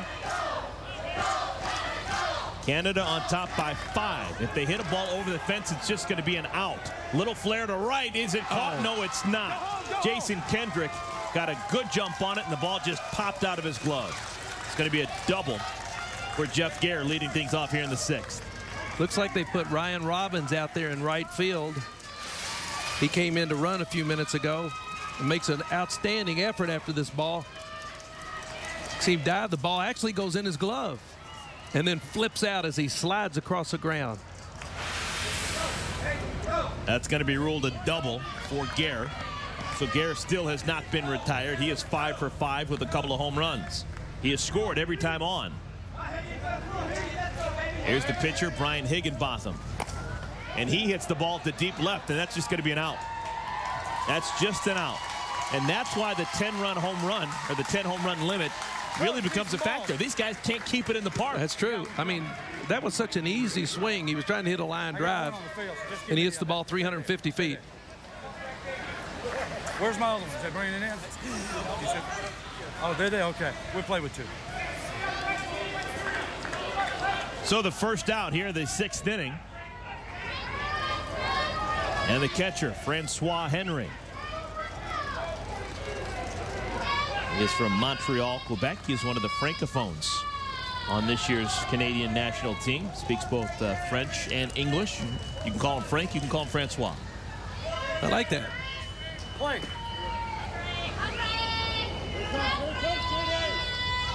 Gare on at second.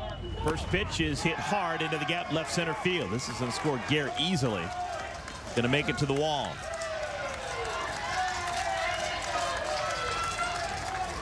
Good piece of hitting that time. We saw Wegman break towards the ball, but the ball was just hitting a perfect position.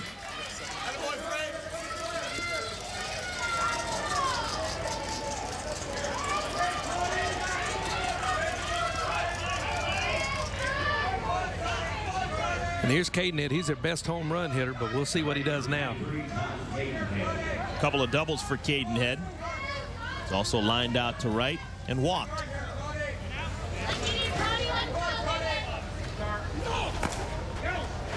Deep right center field. Robbins going back. He's going to have to play it off the wall.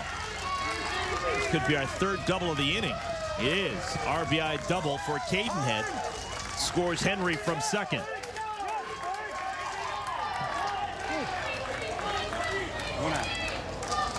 Canada finding the gaps. We had a really unusual 5th inning, Doug. We had a 1-run inning for both sides. That is unusual. Now you wonder how much does pressure play a part in a game like this for guys that have been in front of big audiences, but now they're representing their country. It's not just about their individual team, but they're representing their country, and you wonder if that's got anything to do with a game like tonight.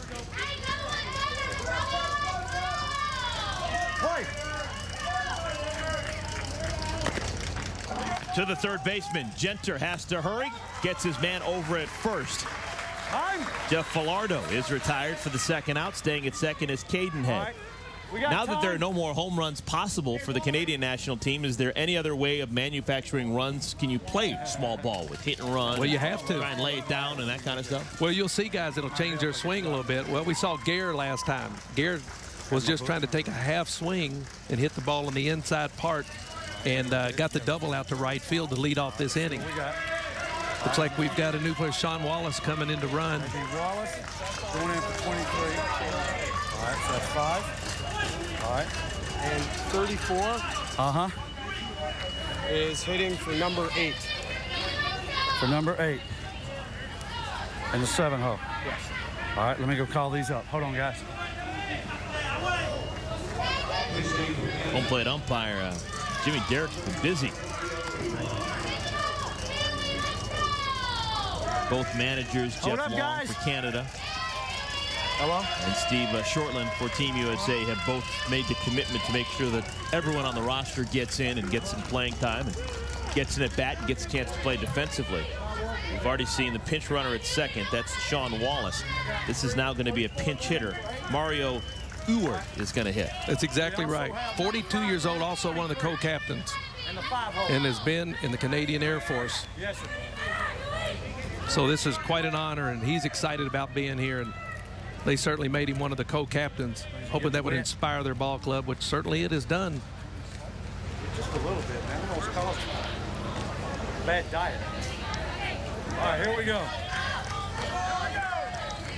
Yes, sir, you tell me now. So Ewart steps in. Wallace looks on from second base. You batter. All right. 2 outs here in the 6th.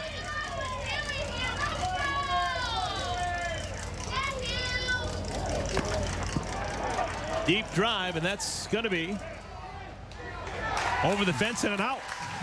So 2 outs here for Team Canada in the 6th inning, coming up balls that left the yard. That's when the home run limit really becomes a factor. When we come back, Team USA trying to come back from a 7-run deficit. 6 miles away here in Oklahoma City's Adventure District. This is the home of the ASA Hall of Fame Stadium, the Hall of Fame Museum, Hall of Fame itself. A lot of activity all over Oklahoma City over this weekend. A hot, steamy weekend, and maybe this the highlight for a lot of these men coming from all over North America to play in the Lumber Liquidators border battle. It was won last year by Team USA. The Americans down with only 6 more outs to play with. 28-21 is our score. Last year they got themselves in pretty much the same situation, had a big inning to take the win. We'll see what they're made of. They're right at the part of the order where they want to be. They have Brett Helmer is going to lead off the inning. I think Jeff Zanoli has moved out to play the midfield, so we'll see him behind the pitcher now. Zanoli with some very good hands.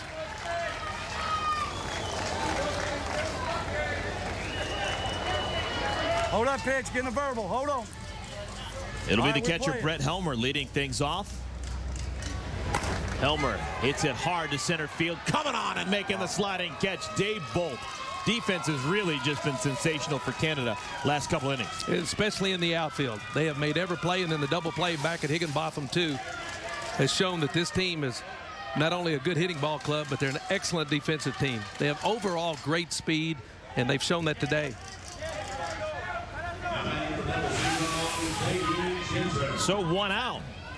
Ryan Higginbotham working that defense, making sure everyone's just where he wants them to be. Powerful third baseman J.D. Genter will bat. Out of Fort Oglethorpe, Georgia. All right, play. 3 for 4 with a 2-run home run for Genter. I know. Ball. Yes. 3 balls and a strike to Genter. Hold on, pitch. I'll give you verbal. Play. Caught again. Holy with a mackerel. great defensive play. It has just been a tremendous defensive performance by Canada. Jeff Gare robs Genter. Well, it doesn't surprise me a guy like Gare would make that play, but the U.S. has hit the ball right on the nose the last 2 times, and the defense of Canada has just taken over this ball game. You can see he gets a good pitch. It looks like there's no way the Gare's going to get there, but stretches out and makes a wonderful diving catch. No, we haven't seen a 1-2-3 inning so far today. Got a chance right here. Johnny McCraw is the batter. McCraw hasn't been retired so far today. A couple of home runs his last time's up. He's also tripled and singled. He'd scored all 4 times at the plate. You let me know when, sir. Giving a verbal here. Hold on. Play. This one will find a hole. 1-out single for McCraw. His perfect day continues. Time. Johnny's been a good hitter for a long time, and shows right then how you just get a base hit, take that ball a little inside out, hit it to right field. That's what a couple of the other guys have been trying to do, but they've just been hitting it a little too far. And right now they may turn Rusty loose and say, we need a couple of runs, fellas. And here comes the strongest man in the universe, at least in my opinion, Rusty Bumgarner. This guy is a beast. Hit a ball over the scoreboard back in the 2nd inning. Goes the other way and just taps it foul. Yeah, Rusty's very unselfish. Sometimes maybe to a fault. At that time, he's just trying to get a base hit and then let the guy behind him hit a home run. With 2 strikes now, I'd say Rusty's just going to try to hit it hard. If he hits it out, he hits it out. 1 ball, 2 strikes. But he is one of the most humble people that you'll ever meet for a guy that's playing at this level of softball.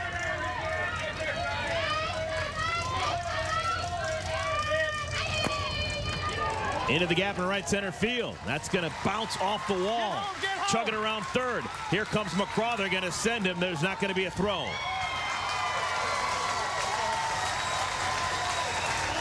RBI double for Bumgarner. That's just what we talked about. One of the best home run hitters in the country, but also shows you that he can hit a base hit too. And that's what he did that time. Basically was giving himself up. So the U.S. cuts into the lead a little bit closer.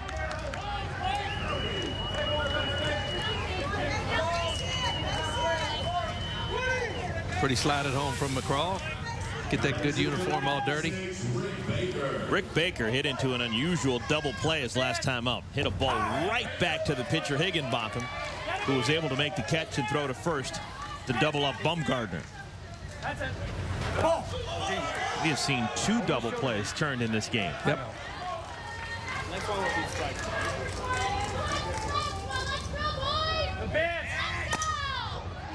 To deep left center field, going back. Bolt has to play this one off the wall. Back-to-back doubles that have bounced off outfield walls for Team USA. And if you're Team USA, that ball looked like it had a chance to get out of the ballpark, so you're thankful that it didn't and it was just a double. Team USA does have some home runs to play with. Remember, you have a limit of 10 home runs. After 10, they're nothing but outs. They've hit 8 home runs so far in this ball game. Canada, on the other hand, they have no more home runs to play with, and that was a factor in the beginning part of this inning. They hit 2 balls over the fence for outs.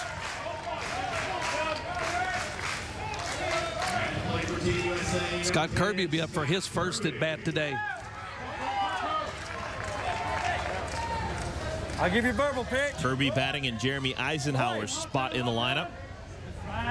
Ball. Takes a ball, 2 balls and a strike. Ball. 3-1.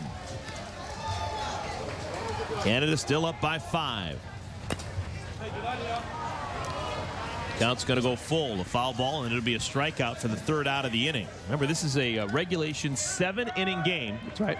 So Team USA with only 4 more outs to play with as they trail by 5. 3 balls, 2 strikes.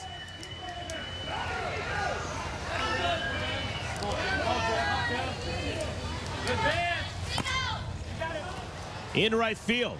Deep, going back, looking up. It's gone.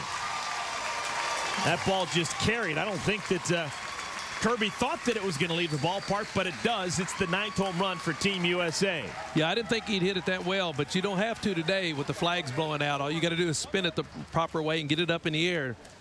And now the USA down to their last home run. It's still trailing by 3. Coach, need a couple. Need a couple.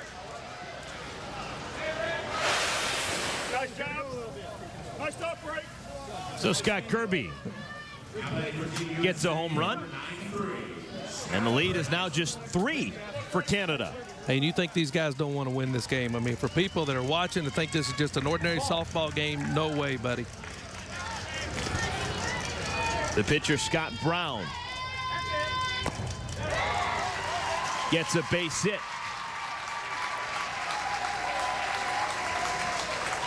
Time. Need 2 balls, guys. And I think Brown is going to be pinch run for.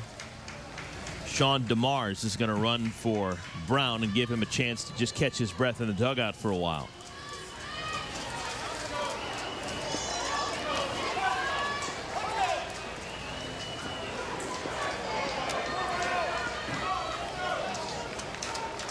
There's Sean DeMars getting loose down that first base line. DeMars is from Elk River, Minnesota. Sean does some pitching for this ball club. Pitched a game last night. And when you look at the accolades of all, it's just mind-blowing how many All-American teams and All-World. And now we got a little gamesmanship going on. Trying to break the momentum right here. See, softball, you can manage it just like baseball in a lot of instances once you get to a certain point. And that's what they're doing now. You're letting the hitter think about it a little bit. You realize you got a close ball game, so you go out and call timeout, let him think. You see one of the coaches, Pat Del Sanders, coming over and talking to Ryan Robbins right now, having a little talk as they discuss Canada's plan on how to get this U.S. team out.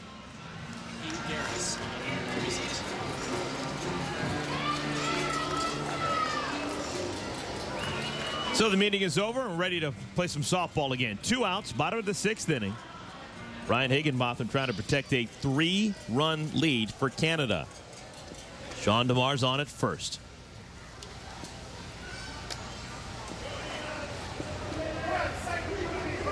As Ryan Robbins came on to run an inning ago. Almost made a great play out in right field on the ball that he had to come in a long way. Actually had it in his glove and it bounced out when he hit the ground. Robbins is the guy we were telling you about who got base hits in 44 consecutive at-bats last season. That's amazing. Takes a strike. 2-2.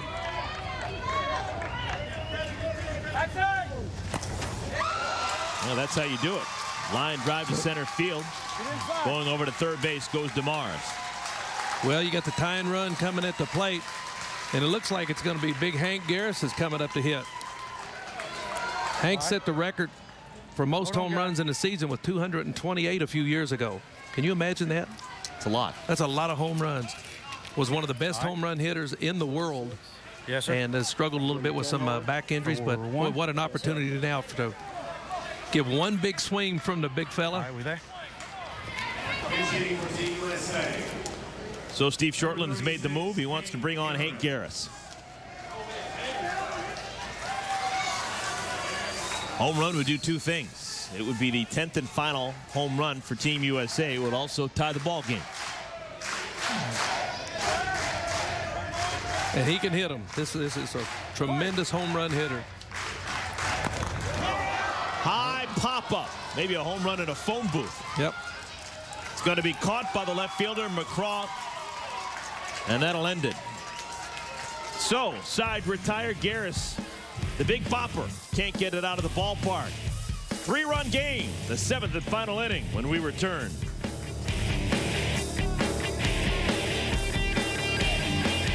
Why do hardwood floors cost less at Lumber Liquidators? At most flooring stores, your floor makes a few stops before you get your order. Lumber Liquidators cuts out the middleman. Come on in. You'll find the quality hasn't been cut. Back, everyone. Oklahoma City, the capital city of Oklahoma, the capital of the softball world this week. Lumber Liquidators border battle. It's the 7th and final inning. Team USA, a winner a year ago in this contest, but they're down right now by 3 against Canada. Let me know. Hold on, Pick. Canada looking for some insurance. They have hit all of their allotted 10 home runs. If the ball leaves the ballpark, it's an out. Scott Brown back in the game to pitch.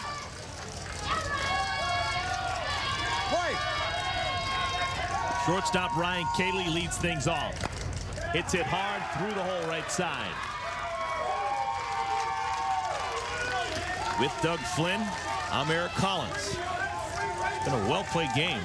A lot of hard-hit balls, a lot of great defensive plays. There have been. And Canada, to this point, has made some wonderful plays in the outfield that have really kept the USA at bay, as well as the double play that they had to the pitcher.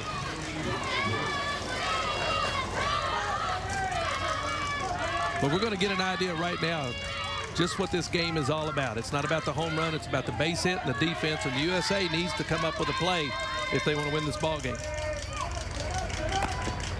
On the ground, diving to his knees, the shortstop McGavin makes the play at short. They get the lead man. That's what we were talking about. And, you know, that ball's only a step or so to his right, but that shows you how hard those balls are being hit. These are not slow fielders out there. This ball's hit hard, and he's got a lot of overspin, and he makes a great job of diving for the ball, catching it, getting up, taking his time, and a good throw to Wegman. Right fielder Jason Galichin will now bat. Galichin has made a name for himself in the right field with a glove in his hands. He has just been sensational. And oh yeah, he's got a couple of home runs. Two balls and 2 strikes, a foul ball, and it's a strikeout of Galichin.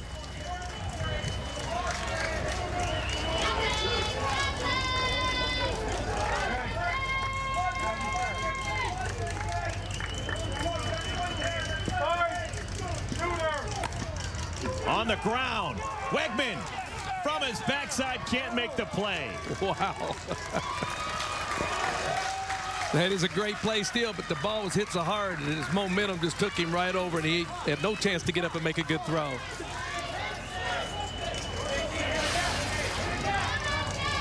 These balls are all hit on the nose, and it's a fast infield. He not only got over there and caught the ball, he had to avoid Kirby. Goes over top of him. That's probably what tripped him, or he might have been able to make the play.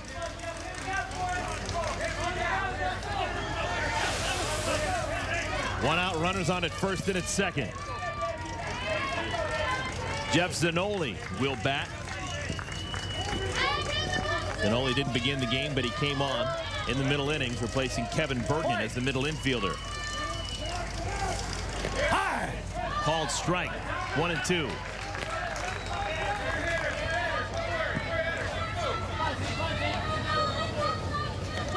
I watched him play the other night. He made some great plays up the middle. And talking to some of their coaches, they went over and said, hey, a Gold Glover thought you had some pretty good hands. His name was Doug Flynn. He went, who?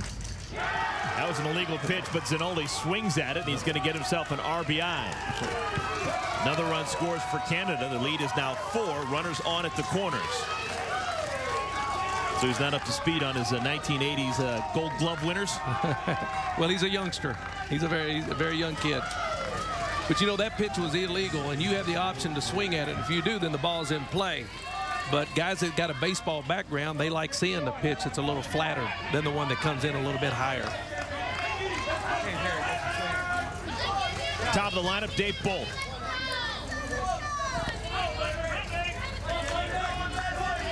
Bolt from St. Thomas, Ontario. Had a big day, made some good plays defensively. Hits it, could be 2. To second for 1, on to first. Throw is wide. Baumgartner has it flip out of the mitt, and another run scores. That should have been turned. It should have been a double play, and unusual to see a bad throw from Wegman. But if the game stays as it is and we look back, then I think there are some plays that may have been made by the U.S. that were not made that have given Canada several extra runs.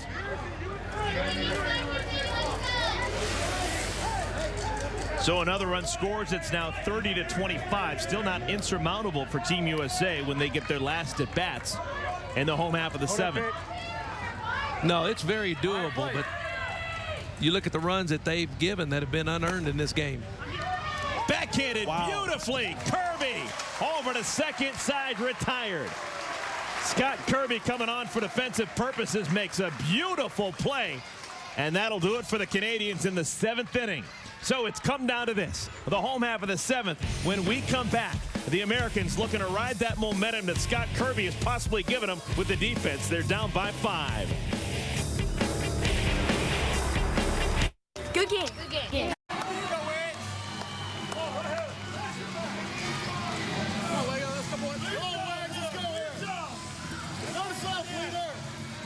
Bottom of the 7th inning. 3 more outs remaining for Team USA to try and overcome a 5-run deficit here in the Lumber Liquidators border battle. Team USA won last year's border battle. But right now, up against it, they're going to need to kick up that offense. They only have 1 home run they're allowed to hit before reaching the maximum of 10. Every time the ball leaves the yard after that, it's nothing but an out. That's going to be a factor. And, Eric, if you're the United States, exactly where you want to be. You're at the top of the order. You got your best hitters up here. 5 runs is not a big deficit. Under these circumstances, it's a little tougher than normal. Brian Wegman takes the first 2 pitches for balls. It's 3-1. Wegman, Helmer, and Genter, the top 3 in the lineup, against Brian Higginbotham. There's a strike, 3-2. Hold on, pitch. Hold up, pitch. Wait. Here's the payoff. Into center field. Dave Bolt goes back. It's over his head, off the wall. Extra bases for Wegman. Wegman's only been retired once today, and it took probably the play of his life made by Jason Galichin in right field to retire him. That's true. He's a wonderful player. That time gets the USA off to a good start. You have one of the best hitters in the country coming up now, Brett Helmer.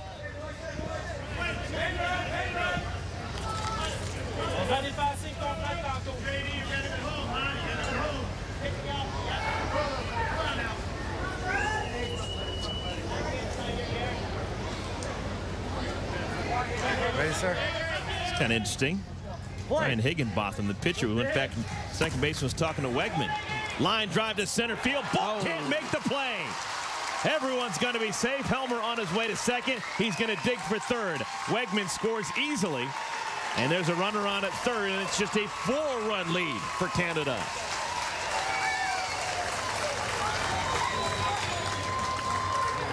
And that's kind of unusual. That is a tremendous ball player in center field. That shows how hard that Helmer hits the ball. And he's hit several balls out of the ballpark and then line drives. And that time it looked like Bolt might have just taken his eyes off of it a little bit. But, man, that ball gets there in a hurry. To show you how hard that ball was hit, the official scorer has mercifully called it a triple. A line drive to the center fielder that he can't make because it's too hard to handle, and it's not even considered to be an error. It's a triple. So that tells you how fast the ball's coming to the guys that are on the infield. Yes, J.D. Genter will bat. Last 2 times up, he's either flied to right or lined out to the second baseman. Goes the other way. Galichin has to play it on a hop. Another run will score.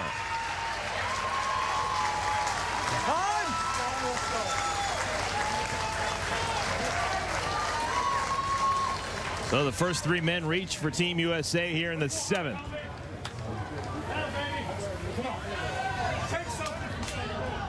Want to keep getting some base hits, keep the momentum going, keep the guys on the bases.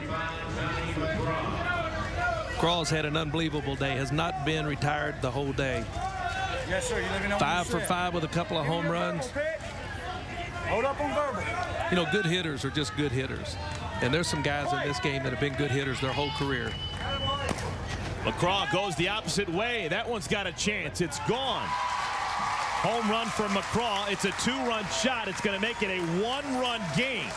But that's the 10th and final home run for Team USA. Hey, no outs. You got to get 1 run. 2. Let's go. I told you this game means something. You can hear these guys yelling and screaming. And you got Big Rusty up here now, who you'd like to have hit a home run. And you can see McCraw was just trying to hit the ball to right field. He was not trying to hit it out of the ballpark. Go. 2 balls. 2 balls. Take something away from somebody. Let's go. Hold on. Come on, Russ. All right. Well, if you're a softball fan, you got to be loving this. And I am, by the way. I am. I feel so honored to be here. I'm having a blast watching this. Rusty Baumgartner hit a ball over the left center field scoreboard back in the second inning. Illegal. That's an illegal pitch. It's a ball, 2-1. Didn't make it 6 feet high in the air. Going the other way. Base hit for Baumgartner.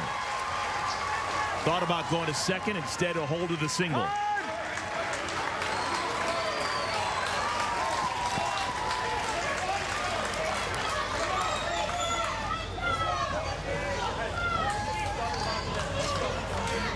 Baker coming up now.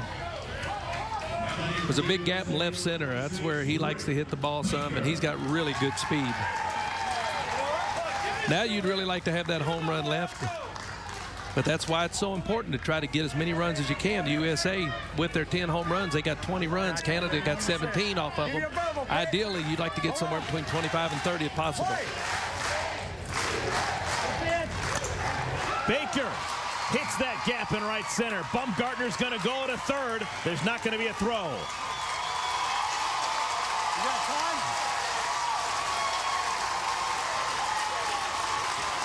That's why I think the game now is so good, because you got these big guys that are running the bases, sliding into the bags.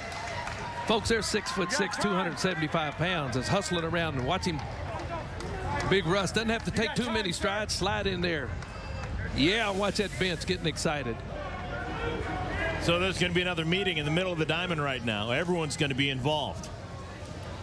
Still nobody out here in the home half of the 7th inning. Already 4 runs have scored against Brian Higginbotham. See, this is exciting. Aren't you excited? I mean, you got to be more excited about this than a Dodger game, don't you? Runners on at the corners. What are some options right there they're talking about? They're out at the mound. There's not a whole lot you can do. You're just hoping that the USA starts hitting some fly balls out of the ballpark. There's really no way you can defense it, make the play. And the only mistake, really big mistake, that Canada has made was the ball hit the center field. Other than that, they played almost flawless. You see a couple of errors on the board, but they played really well. Now you got the crowd into the ball game. They're talking about maybe if they want to put a runner on. I don't know if it'd be Kirby,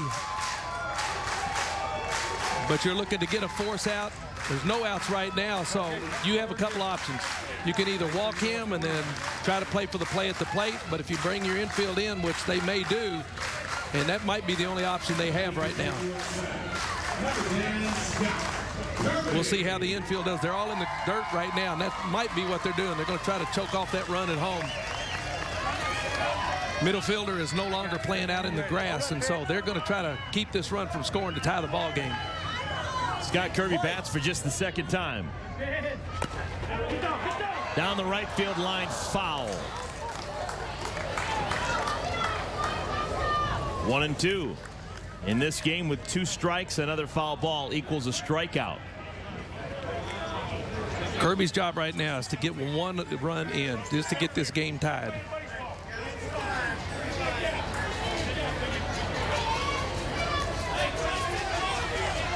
One ball, 2 strikes. If you're the hitter too, you're going to try to stay out of the double play. So he will probably try to stay out of the middle. You see the middle fielders coming in there pretty good right now, where they're going to try to cut off this run at the plate. They know Rusty's not the fastest in the world.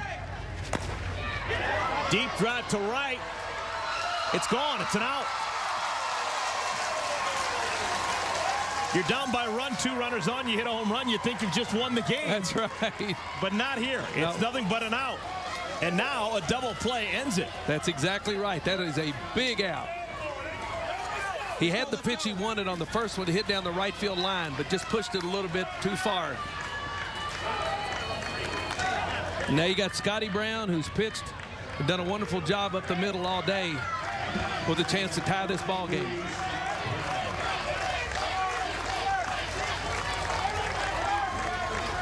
What would Joe Torre do right now, Eric?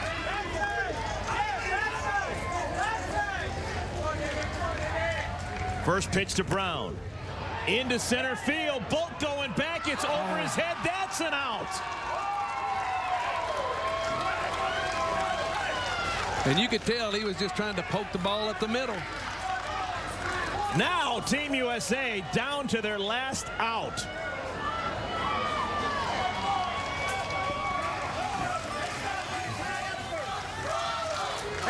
Brian Robbins coming up, who had that long hitting streak.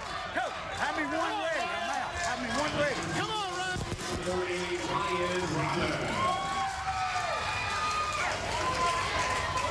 Ryan Robbins, the last hope for Team USA. Rusty Baumgartner, chance to tie the game. He's on at third. On at first is Rick Baker, all kinds of speed. But Brian Higginbotham, the pitcher for Canada, only needs one more out to end this game. I'll give you a bubble, Pitt. Hold up, I'll give you a bubble. Good look at Johnny McCraw sitting there biting on the towel. Play.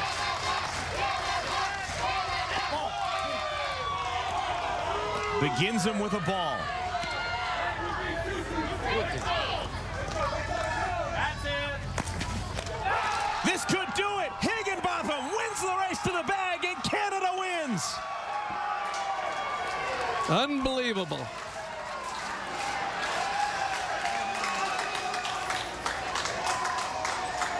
The underdogs from Canada, losers a year ago. Here in the border battle, they pick themselves up and they win in stunning fashion here in 2010.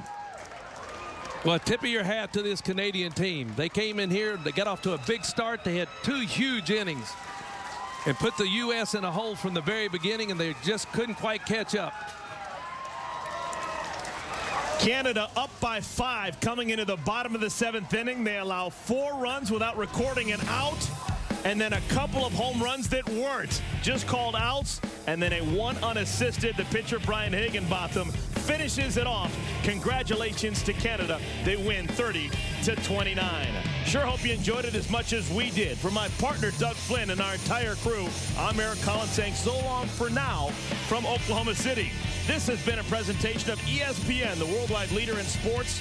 Coming up next, SportsCenter.